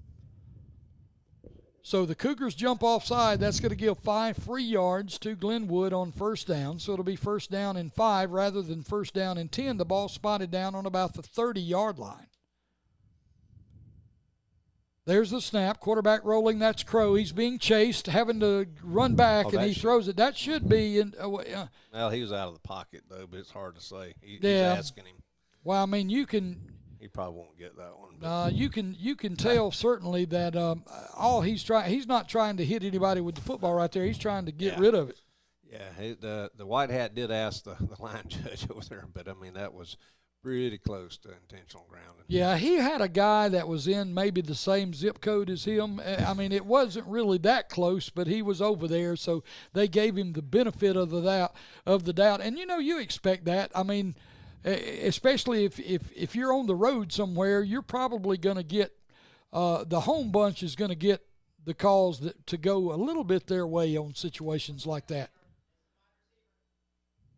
Let's see, there's going to be a whistle, and it is going to be a timeout by Glenwood, as this is a big play. 2nd down and 5. They came with trip receivers to the right side. They had trips over here, a single wide receiver to the left, and they saw something that they didn't like, so they called timeout to try to correct things. Timeout here early in the second half, so that could come into play later. I think they're down to one timeout now. So Glenwood with the football as they trail, and they're trying to drive the football down the field. Defense for the Cougars been playing really good here. 5:54 remaining in the third quarter.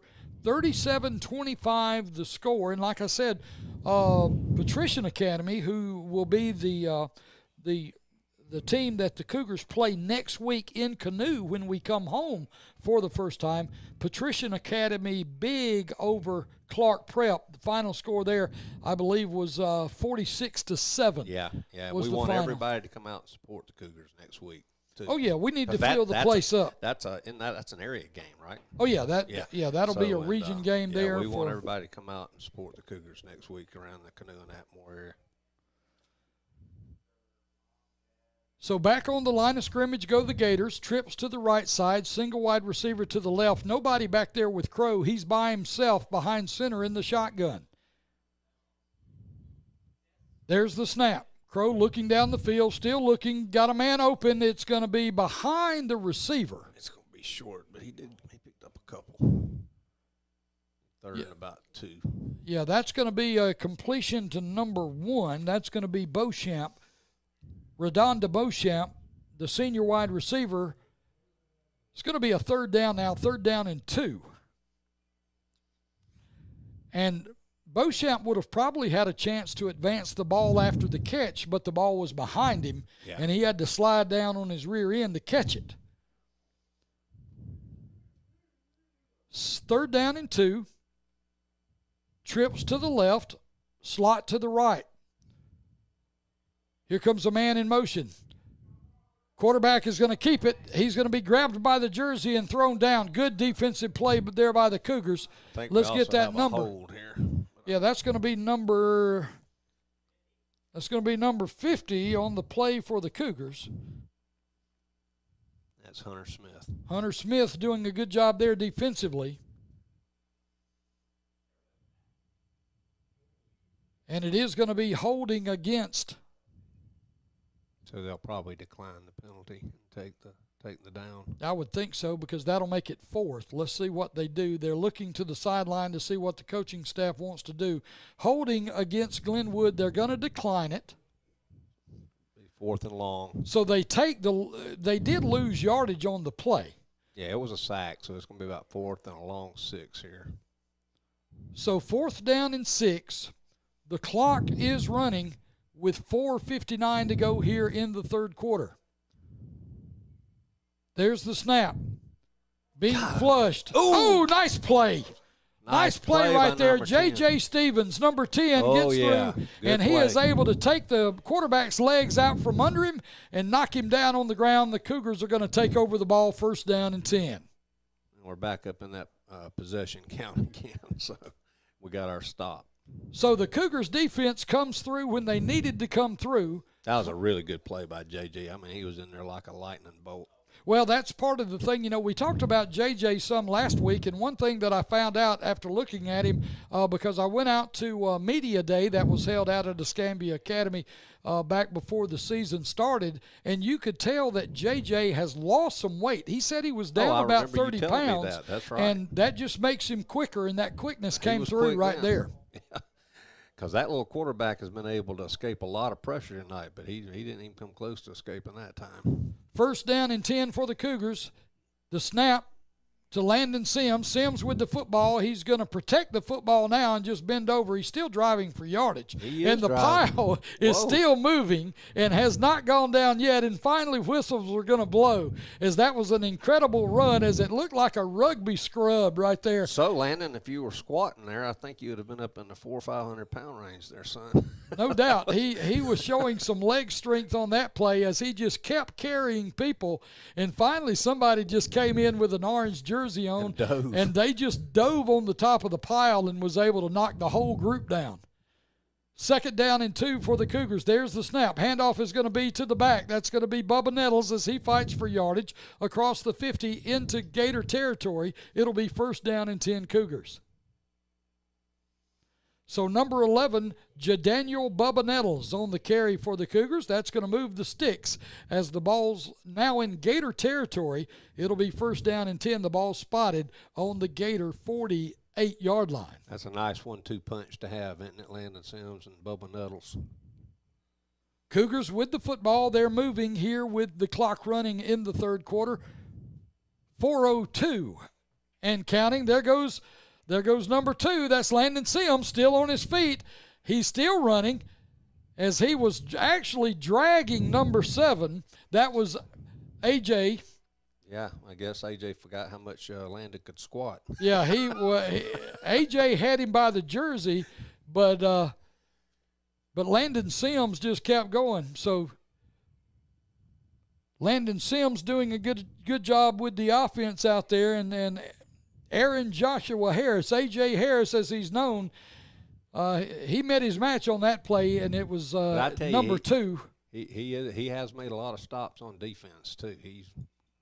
Oh, there we go. Yep, there's the handoff right up the middle, right Crook, off left tackle. Nice run there. Yes, that's number 3. You just Christian can't forget Crook. about Christian Crook. But every time you forget about him, he winds up picking up a big gain. Well, it's funny the way they use him, and it's really ingenious the way they use him. They put him out there. You look at him, his uniform's still clean. But when they put him out there, he's probably got the freshest legs on the field right now. He's an athletic-looking young man, too. I mean, he's stout-looking. He's not – let me see, what is he? Yeah, he is a junior. Yeah, Christian's a junior. He'll be back next year.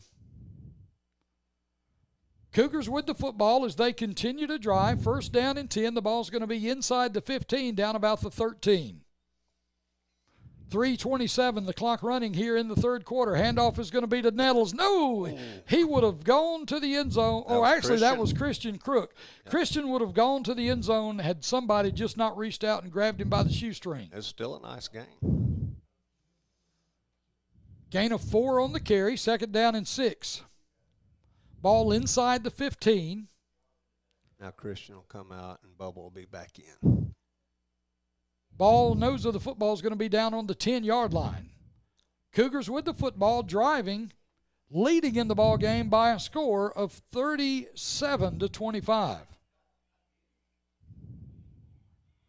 There's the snap. Handoff is going to be to Nettles. Nettles with a cutback, still on his feet, driving for yardage. Going to be close. Inside the 5. He almost scored. He's down to the 1. They are going to mark the ball down to near the 1-yard line. And the Cougars, the thing that's really impressive about this is that the Cougars are not doing Nettles anything fancy. Yeah, and now Crook's back in. It's really a 1-2-3 punch. They're just running the ball right now over the top of the Gators. Touchdown. There's a touchdown. It's going to be a score for the Cougars, and the Cougars are going to add to their lead here in the third quarter. Yeah, we're not going to say 1-2 punch anymore. It's going to be Crook, Nettles, and Sims punch. It's 1-2-3 punch.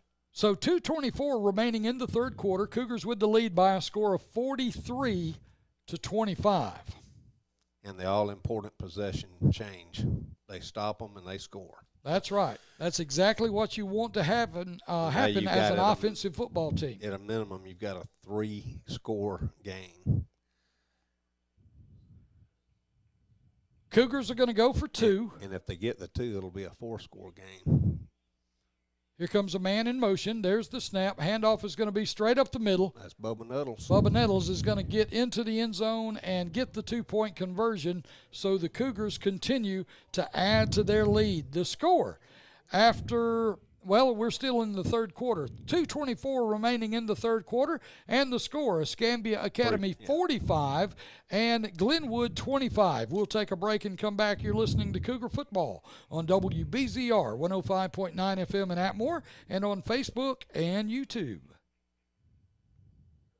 Diamond Gasoline Stations with locations all over South Alabama and Northwest Florida wish all the local teams in the area good luck this football season. Thank you for making Diamond Gasoline your choice for quality fuels and convenience items. Diamond Gasoline is proud to support this broadcast and be a part of the community. And remember, fill your tank and save your green at Diamond Gasoline. Whether selling or buying home lots, land or commercial properties in both Alabama and Florida, you need to see the fine folks at Southern Real Estate. Debbie Rowell, owner and broker, and agent David Dobson are ready to assist you with any real estate needs. Located at 800 East Nashville Avenue in Atmore and at southernrealestate.org on the web, they are just a phone call away at 251-368-4397. Choosing the right realtor makes all of the difference. See Southern Real Estate. And welcome back. If you could see the video of what, of course, they started back a little sooner than we expected.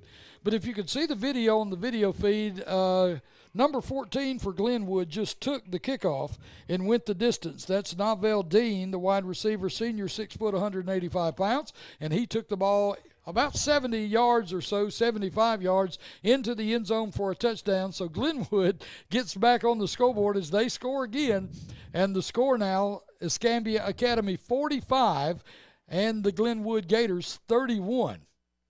That happened awful quickly. You know, but that's just the thing. I mean, you try not to kick it to number 7, you kick it to number 14, and number 14 says, "Okay, I'll take it." Well, I mean, Glenwood's a good team. I mean, that's all there is to it. And I mean, you got to kick it to somebody.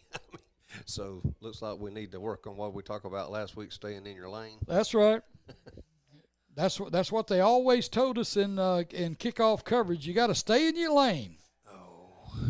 And there's the 2-point conversion. It's going to be good. So 45-33 is going to be the score.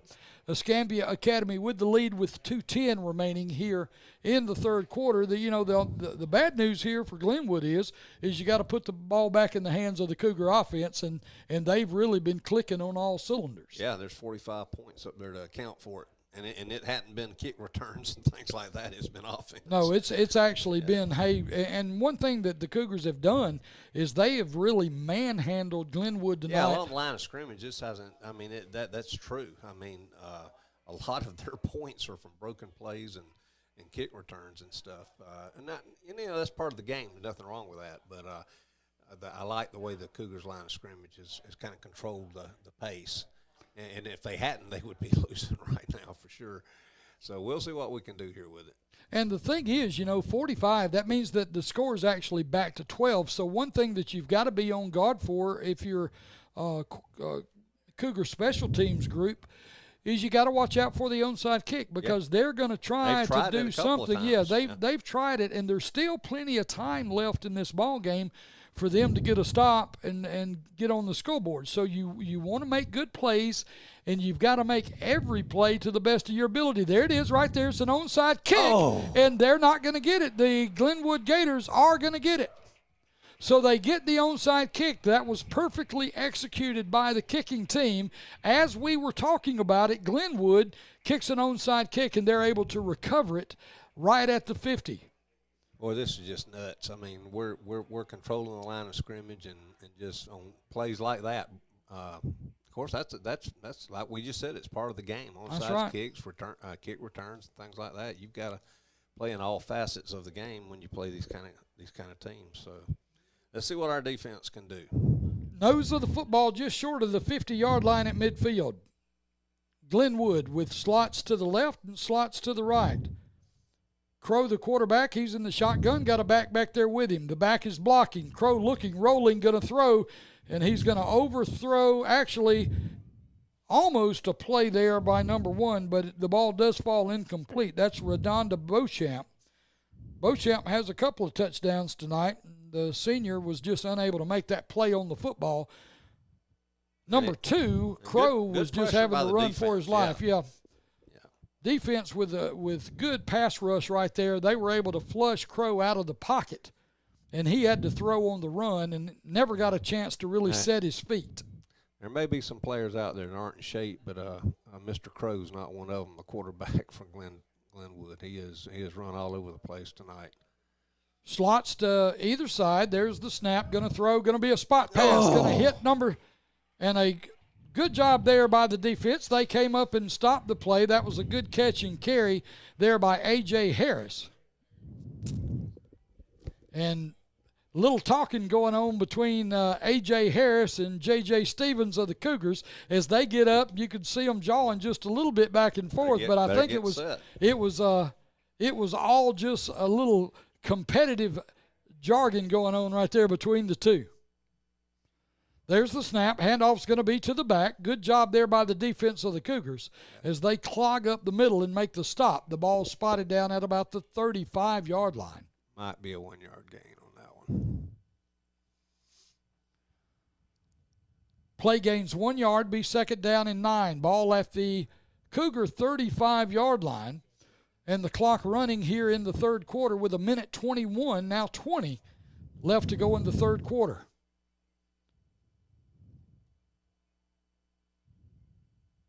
$27 seconds left to go. Plenty of time on the play clock. Slot to the left side. They also have an H-back set. We'll call it trip receivers to the left, a single receiver to the right. There's a play that's going to be, yep, they finally do wrap up and stop the forward progress of the receiver. It didn't gain too much. You got to really wrap up. A lot of these younger players, they got to realize some of these big guys like that, you can't just go up and knock them down. You've got to wrap up, take them to the ground. 21 on the reception there for the Gators. 21 is Austin Onderset, as he made the reception. Third down now, third down and about 5. And he did make the tackle. I mean, he didn't wrap up to start with, so it was a good tackle overall. Third down and 5, Gators with the football, tight set. There's the snap. It's going to be a direct snap. It's going to be a little pass, and the ball was good defense there by number 2. That's Landon Sims, who's back in the ball game after going out momentarily a few series ago. So it's fourth down again. They ran that little play to the back, and then it was almost like that little jump pass that Tim Tebow used to do. That's exactly what it was. Except Tim Tebow's 6'4", and Mr. Crow's 5'10". So Landon Sims was able to deflect it. Little confusion there on offense for the Gators as they ran a back in late, and he's kind of confused, not knowing what's going to be run. Oh, that's going to be on them. Let's see what it is. I would. Yeah, that's going to be a legal procedure. Let's see what they're going to do. They're right here on the Glenwood sideline. Yes, illegal procedure. Of course, the coaching staff's not going to like it, and the coach is out on the field right there. He's giving it to the referee, and I think he may be even giving it to some of his guys too about jumping, because what they wanted to do right there was have the Cougars jump. Yeah, and it was confusion all the way around on their part. Fourth down and 9. Ball back across the 35, spotted at the 36-yard line. This is a big play. Slots to both sides. Crow, the quarterback, man coming in motion. There's the snap. Crow looking downfield, going to air it up. Got a man open. And let's see, did he catch it? Yes, he did. Yes, they're going to spot him out of bounds. He did catch it, and that was number 7. So Cougars give up the big play there to A.J. Harris. So Harris makes the catch and is finally going to be knocked out of bounds inside the 5, down at about the 4-yard line. Or they call it the 3. They got it marked at the 3-yard line. It'll be first and goal from there.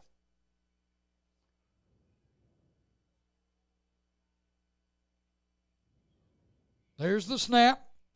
Man coming out, cutting back, got running room. Let's see if he gets in there. They're going to mark him short, I believe, as no hands have gone up.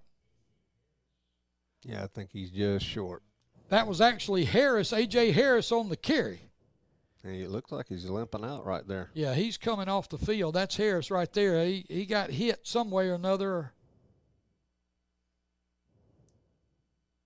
And he's got his helmet off. Wait, that's not Harris, though. That's number 1. That's Beauchamp. No, that's 7. That's Harris. Is it 7? It is. Okay. All right, yeah, I see now. And he's cramping. Yeah, it looks like he's cramping.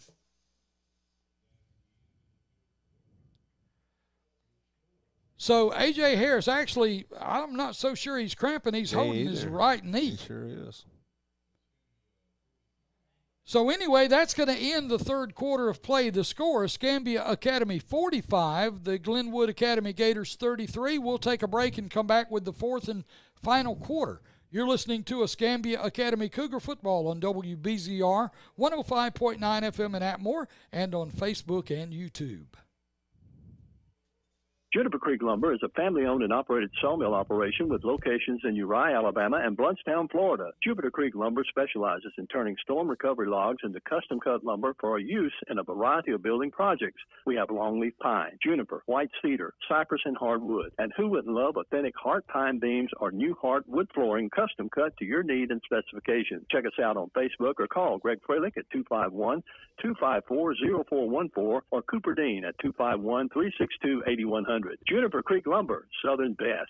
Pioneer Sales of East Bruton, Alabama says try our inventory out for mobile homes. Check their skirting prices. They're best around, and they install. They have floor vents, brown and white, 4x8 size, $4.25, 4x10, $4.95. Buy one, get one free. Window screens for mobile homes. They make them to size. They have tubs, doors, windows, faucets, bathrooms, and sinks. Light fixtures, plumbing, AC duct, furnace vanities, cool seal, step, and kitchen sinks as well. Just about anything to do with a mobile home, they have it at Pioneer Sales in East Bruton. Give them a call today, 867-8507. Welcome back as we continue here going into the fourth quarter of tonight's ball game. Glenwood Academy, the Gators, and the Escambia Academy Cougars battle here in a game of number one against number two, and the Escambia Academy Cougars are number one at the moment, and they're battling and winning the ball game. Number two, of course, is Glenwood. On the sideline for Glenwood, their star player, number 7, A.J. Harris, is on the sideline talking to the medical folks. They're sitting with him, and you got to know, Rick, we talked about this for just a moment there during the break, is you got to know with everything that A.J. Harris has got riding on this ball game, if he tweaks something like a knee or something like that, he's got to be scared to death. Yeah, he does. And, you know, I tell you, the kid's played his heart out. I mean, he really has. He's done everything. Well, he's not come off the field, and he's had some long runs, and so you know he's got to be concerned, and the coaching staff and parents and everybody that has anything to do with A.J. Harris's future. And as a matter of fact, you know, there's probably about 5 coaches at the college level right now that are going, oh, that's our guy. I sure hope he's not hurt. And of course, Glenwood's Gators, they're over on the sideline now. They're checking on their star player. Glenwood with the football. There's going to be a quarterback sneak as they stick it up in there, and they are going to award the touchdown. So they say that the quarterback got in there. Be honest with you, I didn't think he got that much forward progress, but it was awarded.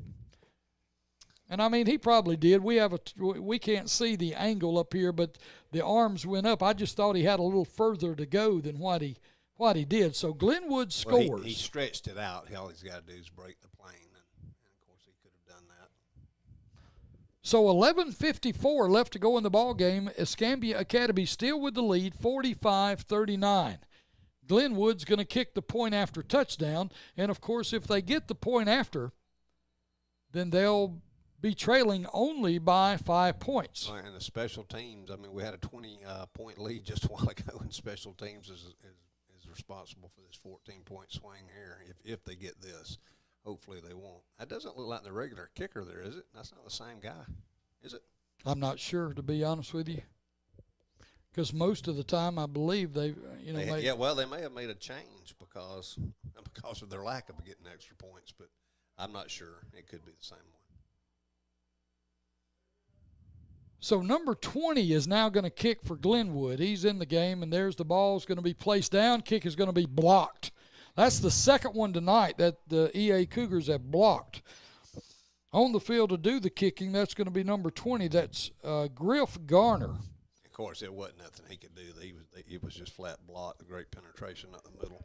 Yeah, the Cougars, everybody came, and they were able to block the point after touchdown, so the Cougars are going to maintain the lead. So just underway here in the fourth quarter, the final quarter of the game, 11:54 to go. and the Cougars with a 45-39 lead. And number 7, A.J. Harris, remains on the sideline, sitting on the bench. With his head back. Yeah, I guess we'll see. He's not making any effort to get up. I don't think, to be honest with you, I would doubt with what the kid's got. Yeah, he's still holding it. Yeah, I would doubt that they would put him back. You know, he ran off the field. He didn't like he was limping that. But, you know, sometimes it's hard to tell with some of those injuries and those little tears and stuff. So well, that's what I say. If that's what it was. I mean, I don't know. It could just be a bad cramp. You know, nobody knows your body like you do, and he felt something that wasn't normal. And like I say, with what the kids got, you know. And that's what he was doing. He was giving that extra effort to score. He stretched the ball out. He didn't score, but he was giving it a really good effort. And sometimes that's what happens with those second, third efforts. But he is still on the bench, and the trainer's still working with that. And he has got it iced down. Right? Yeah, they're putting ice on his knee. He may be done. Yeah, I think he's done for the night because there's no way putting that much ice, that big of an ice bag on a knee, are you ever going to stretch it out and get back on the field. That's what Kaylee's major is at the University of Alabama. My daughter is athletic training, and once they put that ice bag on there, that's it's a telltale sign that you're done for the evening. There's a end-over-end kick going to be handled by a Cougar way back. Running room, still on his feet. Good blocking. And there's going to be a flag down, a couple of flags down. And I don't see how in the world, I mean, I'm looking to see what was going on. I'm not sure. But these don't flags. Argue with him, Brent Landon. Just don't argue with him. Yeah, I don't know about that. You're talking about a flag away from the play. Right. And I'm not even sure what the flag was. It's going to be holding against the Cougars. So on all those returns that they did, there was no holding calls at all. And then you hear one that's way away from the play's on the other side of the field, and flags flying. Well, just look at it like this. The Cougars have been doing well on offense, and they'll continue to do well right here as they'll just line up. They're going to line up and just run the football down the field and get it back in the end zone. That's what we've done all night. They, Glenwood has done very good to maintain the score as close as it has been, and but the Cougars really have not been stopped in the ball game. No, they haven't. And not only that, Glenwood's now going to send a defense out that's going to be short of the best player that they've got on the field. So just need to keep our heads here, make a good long drive, and score. Burn a little clock. So the Cougars with the football, first down and 10. It's going to be, let's see where we're at. I still don't like that flag that far away from the play, especially over here close to their coaches. I mean, First and 10, Cougars ball spotted at their own 24-yard line. Landon Sims, the quarterback. There's the snap. Handoff is going to be right up the middle to Bubba Nettles. Bubba Nettles bounces it outside, and Bubba Nettles says, hey, we can go to the house too. There's a spin move. They're going to mark him out of bounds, far side. So a good run there by Bubba Nettles. And Bubba Nettles just shows that he's got some speed to burn too. And so a good carry there. If Bubba hadn't have stepped out of bounds far sideline when he was in the process of making that little spin move, the Cougars would have been up. Is it okay to say they don't have the sideline marked very well? Obviously. But we're a long way away from it. I mean, he very well could have jumped outside. There's a handoff going to be to Nettles again. I like those runs there. Those kind of runs right there wear them out. Just keep doing it. Well, the Cougars have really been doing that the entire second half. The line of scrimmage the whole game. I mean, most of their points are special teams, broken plays, and they made some good offensive plays. I'm not saying they hadn't, but I mean, the line of scrimmage has been owned by the Cougars. It's going to be second down now. The play gained about 6 yards for the Cougars. So it'll be second down and 3. Actually 7 yards. Second down and 3. Got an injury, I think. Yeah, I think. Well, let's see what they got. Yeah, they're calling somebody in. Yeah, they're fixing to send somebody out. Or they were. Well, maybe not. You'd at least wind the clock. 10:52 remaining in the ball game.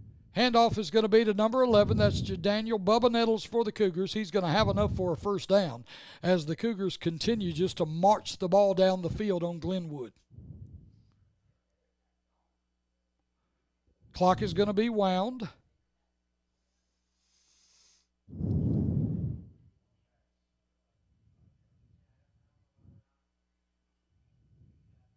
.10:32 in the ball game left. Cougars with the ball, first down and goal. There's the snap. Handoff is going to be to Nettles again. He's going to work his way and going to be stacked up. He just needs to hang on to the football. Because right now what you're wanting to do, I mean, yeah, it's great to score. You want to score, but what's even more important, you want to burn clock. Yeah, exactly. Especially when you're down in the red zone, in their red zone. That's really time to burn some clock. Inside 10 minutes, 9:55 to go in the ball game. There's the snap. Sims is going to pull it. That's going to be a touchdown as Sims is going to outrun everybody to the corner of the end zone, and the Cougars are going to score. Let me see. Little run pass option as Landon Sims sticks it in the gut of the running back, pulls it out, and is able to outrun everybody to the corner of the end zone, and the Cougars score again. I'm sure they'll go for 2 here. They could make it a 14-point game. 51-39 to score.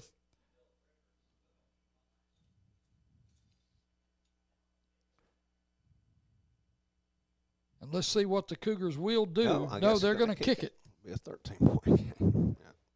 Well, I mean, either way, it's. Or they could try that play they played earlier on the direct snap. That's good. Kick is going to be down, and it is good. So the Cougars, with 9:45 to go in the ball game, they maintain a lead as they get it back out to 13 points now. It's 52-39 as we still continue to play here in this ball game on a Friday night in Phoenix City, Alabama. Let's take a break and come back. You're listening to Escambia Academy Cougar Football on WBZR 105.9 FM in Atmore, or watching on Facebook and YouTube. Good evening. This is Greg Albritton, your state senator. It's great to be back under the lights of Friday night football. It's been a long time since I was a player under these same lights, but I haven't forgotten the hard work, determination, and teamwork it takes to finish the game with a victory. As your senator, I use these same principles in Montgomery as we compete with other areas of the state for the resources we need. It is my job to see that Escambia County comes out a winner. Atmore Auto Parts, located at 105 North 2nd Avenue in Atmore, is your local Napa dealer, specializing in automotive parts, farm and agricultural parts, ATV and heavy-duty parts, marine and hydraulic hoses. Atmore Auto Parts is open Monday through Friday from 7 to 5 and on Saturdays 7 to 12. No one knows parts better than the folks at Atmore Auto Parts. So for your next project, call Atmore Auto Parts at 251-368-2148. And welcome back as we continue here in the fourth quarter of this ball game. And, Rick, they did exactly what you said they should do during the break. Just squib it to somebody and make them get down on it. Don't kick it to anybody that can grab the ball and run with it the other way. Yeah, I mean, that's been our bane this game. So that was a good coaching decision, as usual, by Coach Fountains. That's exactly right. Cougars with the lead as we play here in the fourth quarter, 9:44 remaining. Cougars lead 52-39 over Glenwood. The Escambia Academy Cougars, the number one class, the number one AISA team in the state. So the overall number one playing the overall number two. Of course, Escambia, a 2A class team, and Glenwood, and really not even a very large 2A school. I mean, if you look at the stands here, this is a large crowd here for Glenwood. They're a much larger school than the A. I mean, these stands look like something you would see at Baker or Mary Montgomery or Faith Academy or someplace. I mean, it's on the home side. I mean, it's a big school. Pass attempt there by the Baker, or you said Baker, and I'm thinking Gators, and so I'm thinking about Baker Gators down in Northwest Florida. But the Glenwood Gators on the play, the pass falls incomplete. It'll be 2nd down and 10 as Crow is unable to find his wide receiver as he just ran a go route right down the middle, but he overthrew him. Slots to both sides, single setback in the backfield with Crow, the quarterback. He's looking over the defense. There's the snap. Looking, he's being flushed. He's going to be hit and sacked as the Cougars' defense is just too tough at this point for the Gators offense, and the quarterback, he's getting taken up show. Some hits tonight. He's actually been, I don't know, that's probably the 4th or 5th sack. Of course, he's escaped a lot of sacks, and he's only a sophomore, and he's made some fantastic throws. He just couldn't quite get away that time. Well, the coach, offensive coach there, going out to him, showing him some love, putting his hands up on him and telling him, he's played a heck of a game. He's doing a good job, but he's really, as a sophomore quarterback against this defense tonight, he's had to grow up. Yeah. Well, he has. He's done well. There's no fault on him at all this game. Gators with the football, single setback back there with Crow, slot to either side, left and right. Everybody's down. Offense is set. And let's see, Like they ran out of time. They may have. It's probably, a penalty flag is going to be. Now they're going with the EA strategy of 1st or 3rd and forever. I don't know how far that is now. That's 3rd. Yeah, that's a long way. It was 26, and now with the 5-yard penalty, it may be 3rd and 31. Yeah, that's what they've got on the board. And I didn't do the math by looking at it on the field. It was easy for me because I added 26 and 5, so I can do the math that way. Your math tonight. I compliment you on that. Well, you really have. Yeah. Thank you. I think. 3rd down and 31 yards to go. Gators with the football. You don't hear me ciphering any up here, so I can't. And they're going to get, 31 and 5 more is going to be 36. One more penalty, and I'm having to kick a shoe off. I'm just saying. I've run out of digits. So 3rd and 36 for the Gators. There's the snap. Crow looking. He's being flushed, and he's going to get, he got smoked again. A helmet comes off. I think that's his helmet. He really got walloped. Yeah, that's going to be an orange helmet. That was his helmet. That was the quarterback's helmet. He's got to come out. And of course, it's 4th down. They would have punted anyhow. But I tell you what, though, he is game. He's sort of like Rooster. He was born game. He's played a game football game.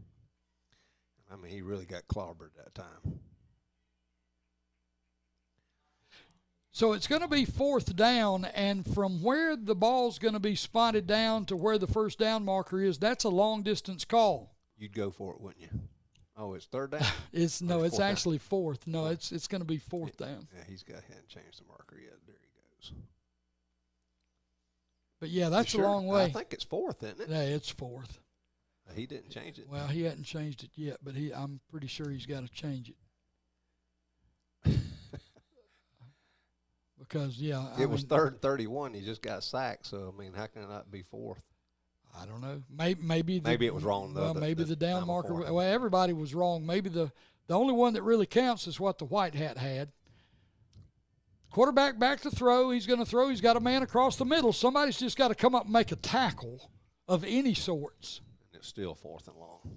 And, I mean, that was actually a good 3rd down play right there. They, they – a little crossing route. They gained about 20 yards, but, when you had 60 to go, 20 yards doesn't do you much good. He still got 20 to go. 4th and 20. Tell me what you'd call right here. Well, I do know this, and we talked about that last week. I mean, I remember back in the day, when you'd call a dive play, wouldn't you, Rick? I'd call a draw play to Murray Hill if I had it. Yeah, well, who wouldn't? Because, I mean, that's a 50-50 chance of a touchdown no matter what. That's like the story I told last week about the time, I was helping Coach Bob Zorn with junior high football there in Atmore. And we were blessed with Murray Hill, who ended up going to the University of Alabama and playing running back up there. And so, The only offensive play I get to call all year, because I mean all I was a volunteer coach. I was just out there because at the time I was going to what was then Jeff Davis Community College, trying to wanting to be a coach and do things and everything. So Coach Zarn, we were up in the ball game. Coach Zarn says, "Hey, what do you want to run? We're just trying to run out clock." I said, "Well, if we're just going to run out clock, just run a draw play to Murray." And so we ran a draw play to Murray here. Yeah, about 65 yards later, he's in the end zone, flipping, handing the back judge the football, and I'm going, okay, I'm sorry. I'm actually feeling bad. I'm apologizing to Gulf Breeze, going, sorry guys, we didn't really mean for that to happen. But there again, like we've said before, it's if you're playing this game on a Friday night or whenever you may be playing, it's your job to stop the offense. It's not the offense's job to stop itself. And especially when you get in a game, now this one's not like that, but if you get in a game that's a blowout game sometimes, those younger kids that are playing, they deserve an opportunity to score if they get it. Well, this has been a very entertaining game. I mean, no matter what, it's two very good football teams. So I've enjoyed it.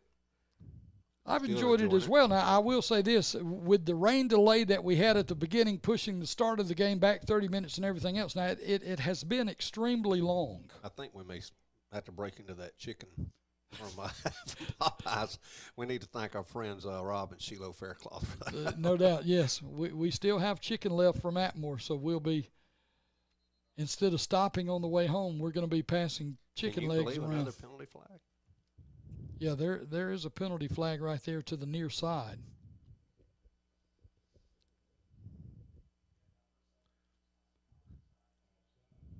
It's going to be offsides on the Cougars. Somebody actually may have been lined up. It was number 7, I think, there.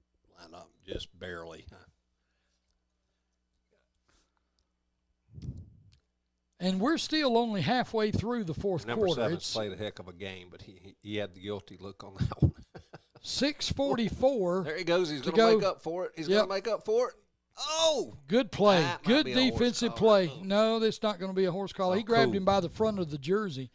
He just slung him down. Well, you don't want to make number 7 mad. He got mad at himself for that offsides. I said he's going to make up for it. He chased him down really. Yeah, number 7 that we're talking about, that's Kevin Farish for the Cougars, and Kevin just comes across and smokes the quarterback for a sack. And I do mean smoke. That was another one of those stone-cold stunners. And so first down now, the Cougars are going to take over the football, first down and 10, as that was a 4th down play. And the Cougars still with 6:22 remaining in the ball game. They're going to add to this lead that is already massive. A 13-point lead for the Cougars right now, 52-39 over Glenwood. And we're going to have a timeout. So we'll take a timeout with them. You're listening to Escambia Academy Cougar Football on WBZR 105.9 FM in Atmore, or you may be watching on Facebook or YouTube. Every neighborhood is different. Every home unique. But one thing is for sure, everywhere you go, you'll find people who take pride in their homes. Indoors, outdoors, they're always working on something. At your local ACE, we're proud to play our part in the communities we serve. And we want you to know that whatever projects you're planning, whether they're big or small, we'll be there. Have a question? Come in and ask. Our associates will be glad to help. They'll show you everything you'll need to get started. Give you friendly tips and expert advice on getting great results. Helpful ways to help you save time and money. Painting a room a new color. Getting the lawn just right.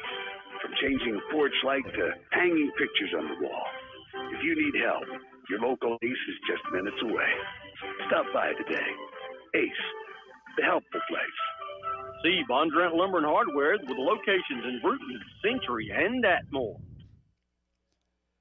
And welcome back as we continue here in the fourth quarter of this ball game as we slowly work our way to the end of it. The Escambia Academy Cougars with a 52-39 lead over Glenwood. Glenwood School, the Gators here in Phoenix City, Alabama, Smith Station.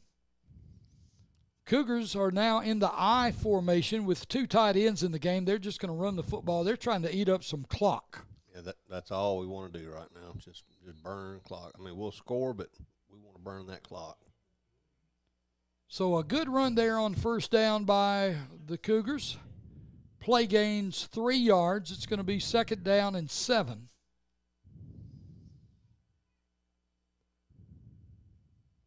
Clock is going to be moving inside 6 minutes now, 5:55 to go in the ball game.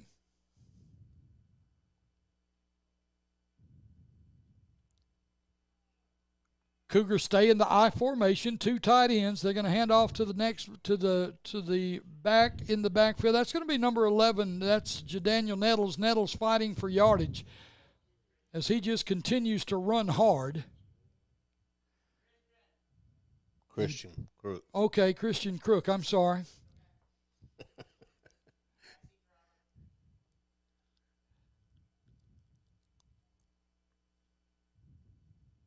First down and 10 for the Cougars. As Tim, our producer, he's helping me out. And I need it because I gave credit to the wrong player on that run. That was not Jadaniel Nettles. That was number 3, Christian Crook. You're going to get me in trouble for not correcting you. Well, I know why we're not correcting each other because we can't see that far. Tim's got young eyes. Yeah, Tim's younger than us. He can see the numbers. At this point, they're so far away till I'm just guessing.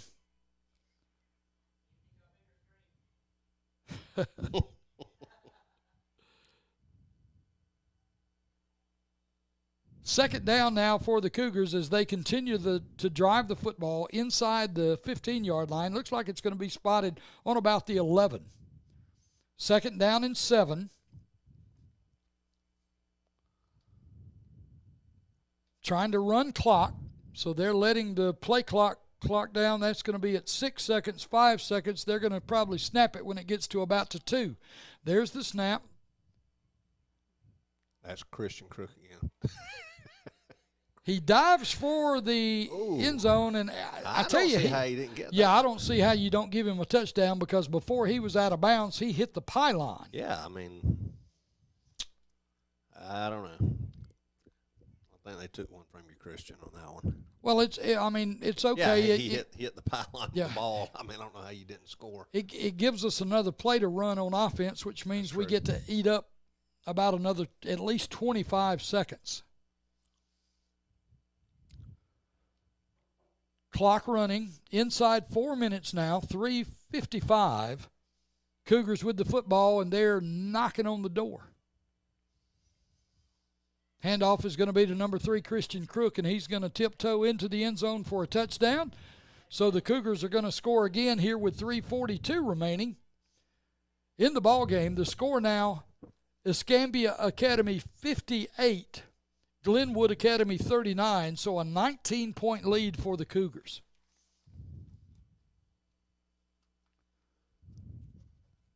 And the Cougars are just really, like we've talked about, Rick, and they've done it all game. They've just won the line of scrimmage. They've won the line of scrimmage. They really have. And I mean, Glenwood's played a good game. They really have. But, I mean, a lot of their points were – and that's part of the game. Like we said, has been special teams. But and good coaching. I mean, but let me see. Did you get that one in? Yeah, he did. Yep, going to be a kick this up and good. So the extra point is good. Point after touchdown. So with 3:42 remaining in the ball game, a 20-point Cougar lead, 59-39, as we continue here in this ball game. We'll take a break and come back. You're listening to Escambia Academy Cougar Football on WBZR 105.9 FM in Atmore and watching on Facebook and YouTube. Southern Social Boutique has the latest styles and the trendiest clothes to make you look and feel your very best. Southern Social Boutique always has something you'll love to wear at a price you can surely afford. And with all the excitement of footballs flying through the air, show your team pride for either Alabama or Auburn game day T-shirts available now for adults and children. Like us on Facebook for continuing updates and new arriving merchandise. Visit our website at southernsocialboutique.com or visit us at our store location at 101 Main Street in downtown Atmore. You'll love the way you look when your clothes come from Southern Social Boutique. No visit to Atmore is complete until you've experienced Gather. The Gather restaurant, located at 111 West Nashville Avenue in Atmore, has become the premier location for an incredible dining experience. From delectable appetizers and perfectly seasoned steaks to scrumptious dessert choices, your mouth is sure to water just thinking about your next trip to Gather. Great food, incredible service, and an authentic Southern charm will have you coming back again and again. Gather is open Tuesday through Saturday from 4 p.m. till 9 p.m. The Gather restaurant is a proud sponsor of Escambia Academy Cougar Athletics. And welcome back as the Cougars just squibbed the football, kick a little onside kick. It really wasn't an onside kick. They just squibbed it. They're just trying to keep the ball on the ground and out of the hands of those people that can return the ball quickly. And apparently Glenwood's got 4 or 5 that can do that. They've got several. They certainly do. I know we've seen 14 do it. We've seen number 1. He's got speed, and he can do it. And number 7, of course. And number 7, of course. And 7 he's off the field now and has gone in, obviously. Yeah, I don't know if it's anything serious, but they did tape him up with an ice bag on his right knee. And we certainly hope that, wish the best for that young man, A.J. Harris, as he had played a heck of a game. I mean, he really had. He did, and I think hopefully the way he came off, because he came off under his own power and made his way to the sideline. And like I said, I think something happened. He felt something that maybe scared him. And we don't know what it could be. A bad bruise. It could be, something that he's able to recover from. It could be a little bit of a hyperextension. I do know this, that if I had the future in football that kid had, I would be very careful with because his body, what he's got to work with, that's his future. And it was right getting him off the field. I mean, even though this is a high score, I don't think this game's been in doubt, really. I mean, I've never felt like EA was on the verge of losing the lead. Ooh. Who's number 3? That's Christian Crook. Yeah, Christian Crook makes himself known not only on the offensive side of the ball but on the defensive, as that pass was high. And, the last thing you want to do as a quarterback, I'm sure they will talk about that in the huddle as the receiver will go in there and say, don't do that again.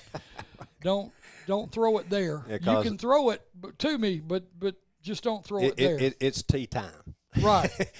it's tea time. I mean, if you throw it up there, they're going to pin their ears back and they're going to tee off on you. And it was a clean legal hit. There wasn't anything dirty about it. No. Christian did a good job. It was just lay their ears back and hit you. Hey, you like my golf lingo there. I hear you. There it goes again. Oop. Oh, and the ball falls on the ground. That's 14, the intended receiver there. That was number 12 on the tackle. Was it? Yep. Carson Wilson. 14 that's Novell Dean, wide receiver. Who had already scored. Good hit by number 12. Good job, Carson. And so the Cougars are going to get the football back with 2 minutes and 40 seconds left to go in the ball game. And it is a 4th down and 18 for Glenwood as they run the punt team out there. I don't know if they would. Well, they're lining up to punt. Yeah, they're lining up. They certainly could go for it. I mean, they have nothing to lose. It's not even an area game. It's an out-of-conference game, out-of-class game. But that's a long way to even try a fake. Oh, that's a terrible punt. That's probably the worst punt I've seen in years. Oh. Yeah, that was a shank, and I don't think the ball actually, when it came off his foot, it landed in the stands with the fans. Right. I don't think that ball crossed the. Nobody's going to return that one for sure. Well, and you're looking, all right, so there's the first down markers and everything. The ball went.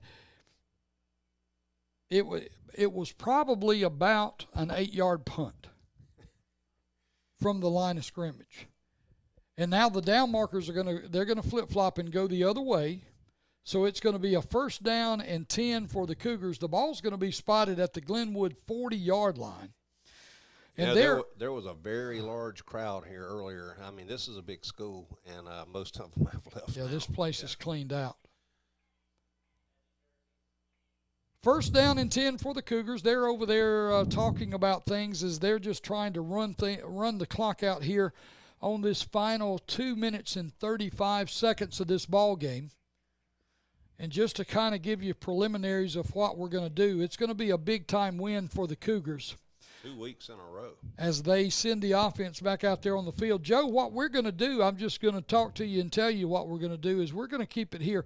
We're going to go very short on our post game of this ball game because we've got to pack up stuff and get back down your way. And so we're not going to do an extended stay on the post game conference, so we'll just let you know that.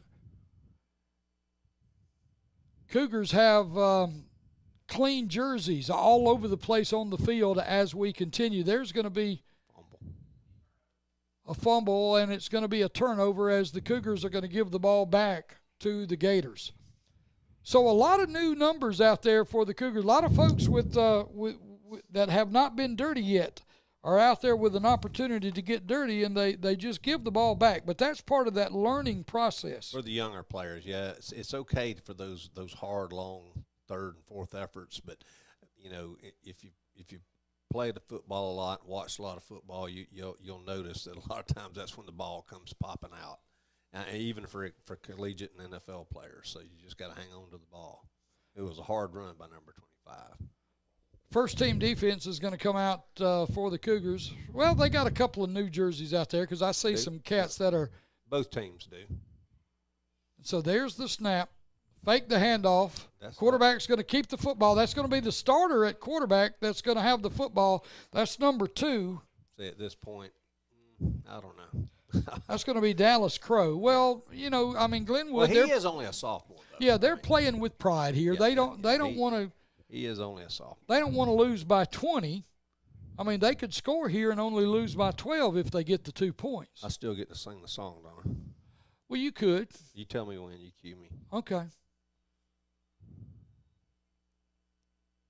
Let's see. We're going to call a timeout. The Cougars are actually calling a timeout right here. They may, you know.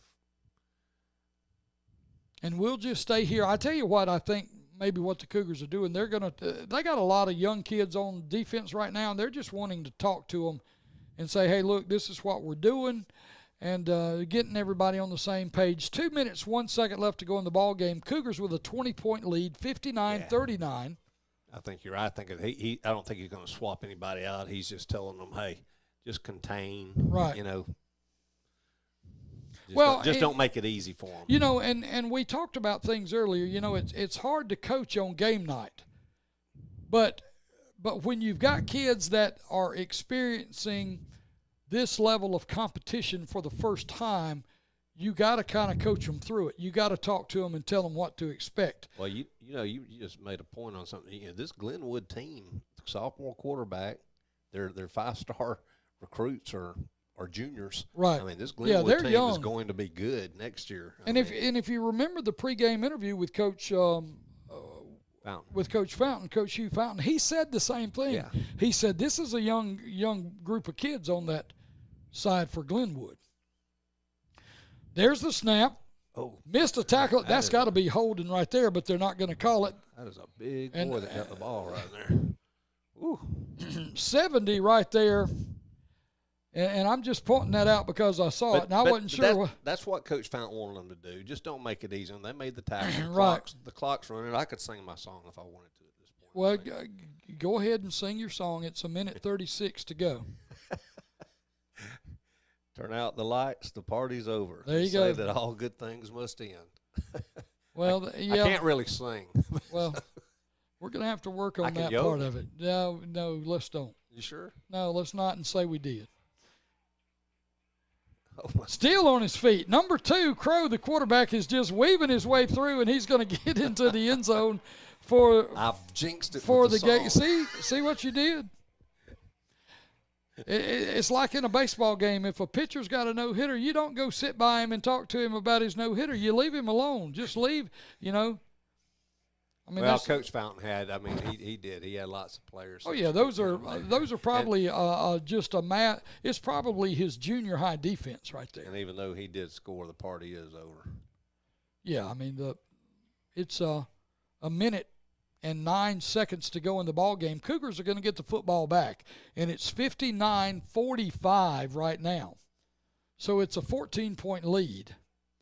Glenwood is going to go for 2. All they're doing now is slowing us down. And the young defense, they stay out there. There's a throw going to be up in the end zone, going to be let's see, did he mark him in? Yes, he did. So the 2-point conversion is good. So it is now a 12-point Glenwood lead, or Escambia Academy lead with 109 to go in the ball game. 59-47 is the score. He'll have his hands team in there for to receive the kick. I see them all now. So. Yeah, and I would imagine that if something happens, like say for instance just a fluke, if they were to kick an onside kick right now, and Glenwood would recover it and go to offense, I don't think the second team defense would be back out there. This. I'm never singing that song again. Well, from now on, it's T for Texas or something like that. Well, I would, yeah. Well, you'll be okay. But yeah, it's one of those things, you just don't. If a dog's growling at you from a cage, you don't walk by there and kick the cage. I think there's a Bible verse about not pulling a dog's ears. Probably so. Anyway, here we are, and we're still playing. 109 to go in the ball game. Escambia Academy with the ball, and they they're going to get the ball. 59-47 the score, so a 12-point Cougar lead. As we're just trying to get to the end of this thing, because I'm looking here at the stats from our broadcasting equipment here that I've got. This game has been going on for 3 hours and 33 minutes. After a 30-minute delay. That's right. So there's a kick. It's going to be end over end. They kick it down. It's going to be handled by number 22 for the Cougars. Devin Kelly. Devin Kelly tried to make it around left end. He does. Still inbounds. Going to finally run out of bounds. I wish he'd have just slid before he ran out of bounds, and he'll probably be told to do that. 59.9 seconds to go. So that little play there ran 10 seconds off the clock. And the Cougars are going to have the ball on offense. And I feel like that the second team offense will probably come back out, and Coach is going to give them another shot. Even though they are going to be backed up down there, it's going to be, let's see what they got. It's a penalty. Imagine that. And the ball's going to be backed all the way up inside the 10 to the 9-yard line. It had to be something to do with either a hold or an illegal block. I guess I'm getting tired myself. I didn't see it. I just saw them backing them up. So first down and 10 Cougars, and there again a lot of new there are no shiny jerseys. So all they got to do is just run the clock out. Basically 1 minute to go in the ball game. Man coming in motion. There's a snap. Quarterback is going to be hit and smoked. I don't understand that play call at all. Really, all they've got to do is run the clock out. Well, there's no timeout. So, I mean, you got 40 seconds on the play clock and 43 seconds on the game clock. Yeah. So, I mean, it doesn't really matter. Even though the clean jerseys are going off and the dirty jerseys are coming in. And just because you don't want to give up a safety.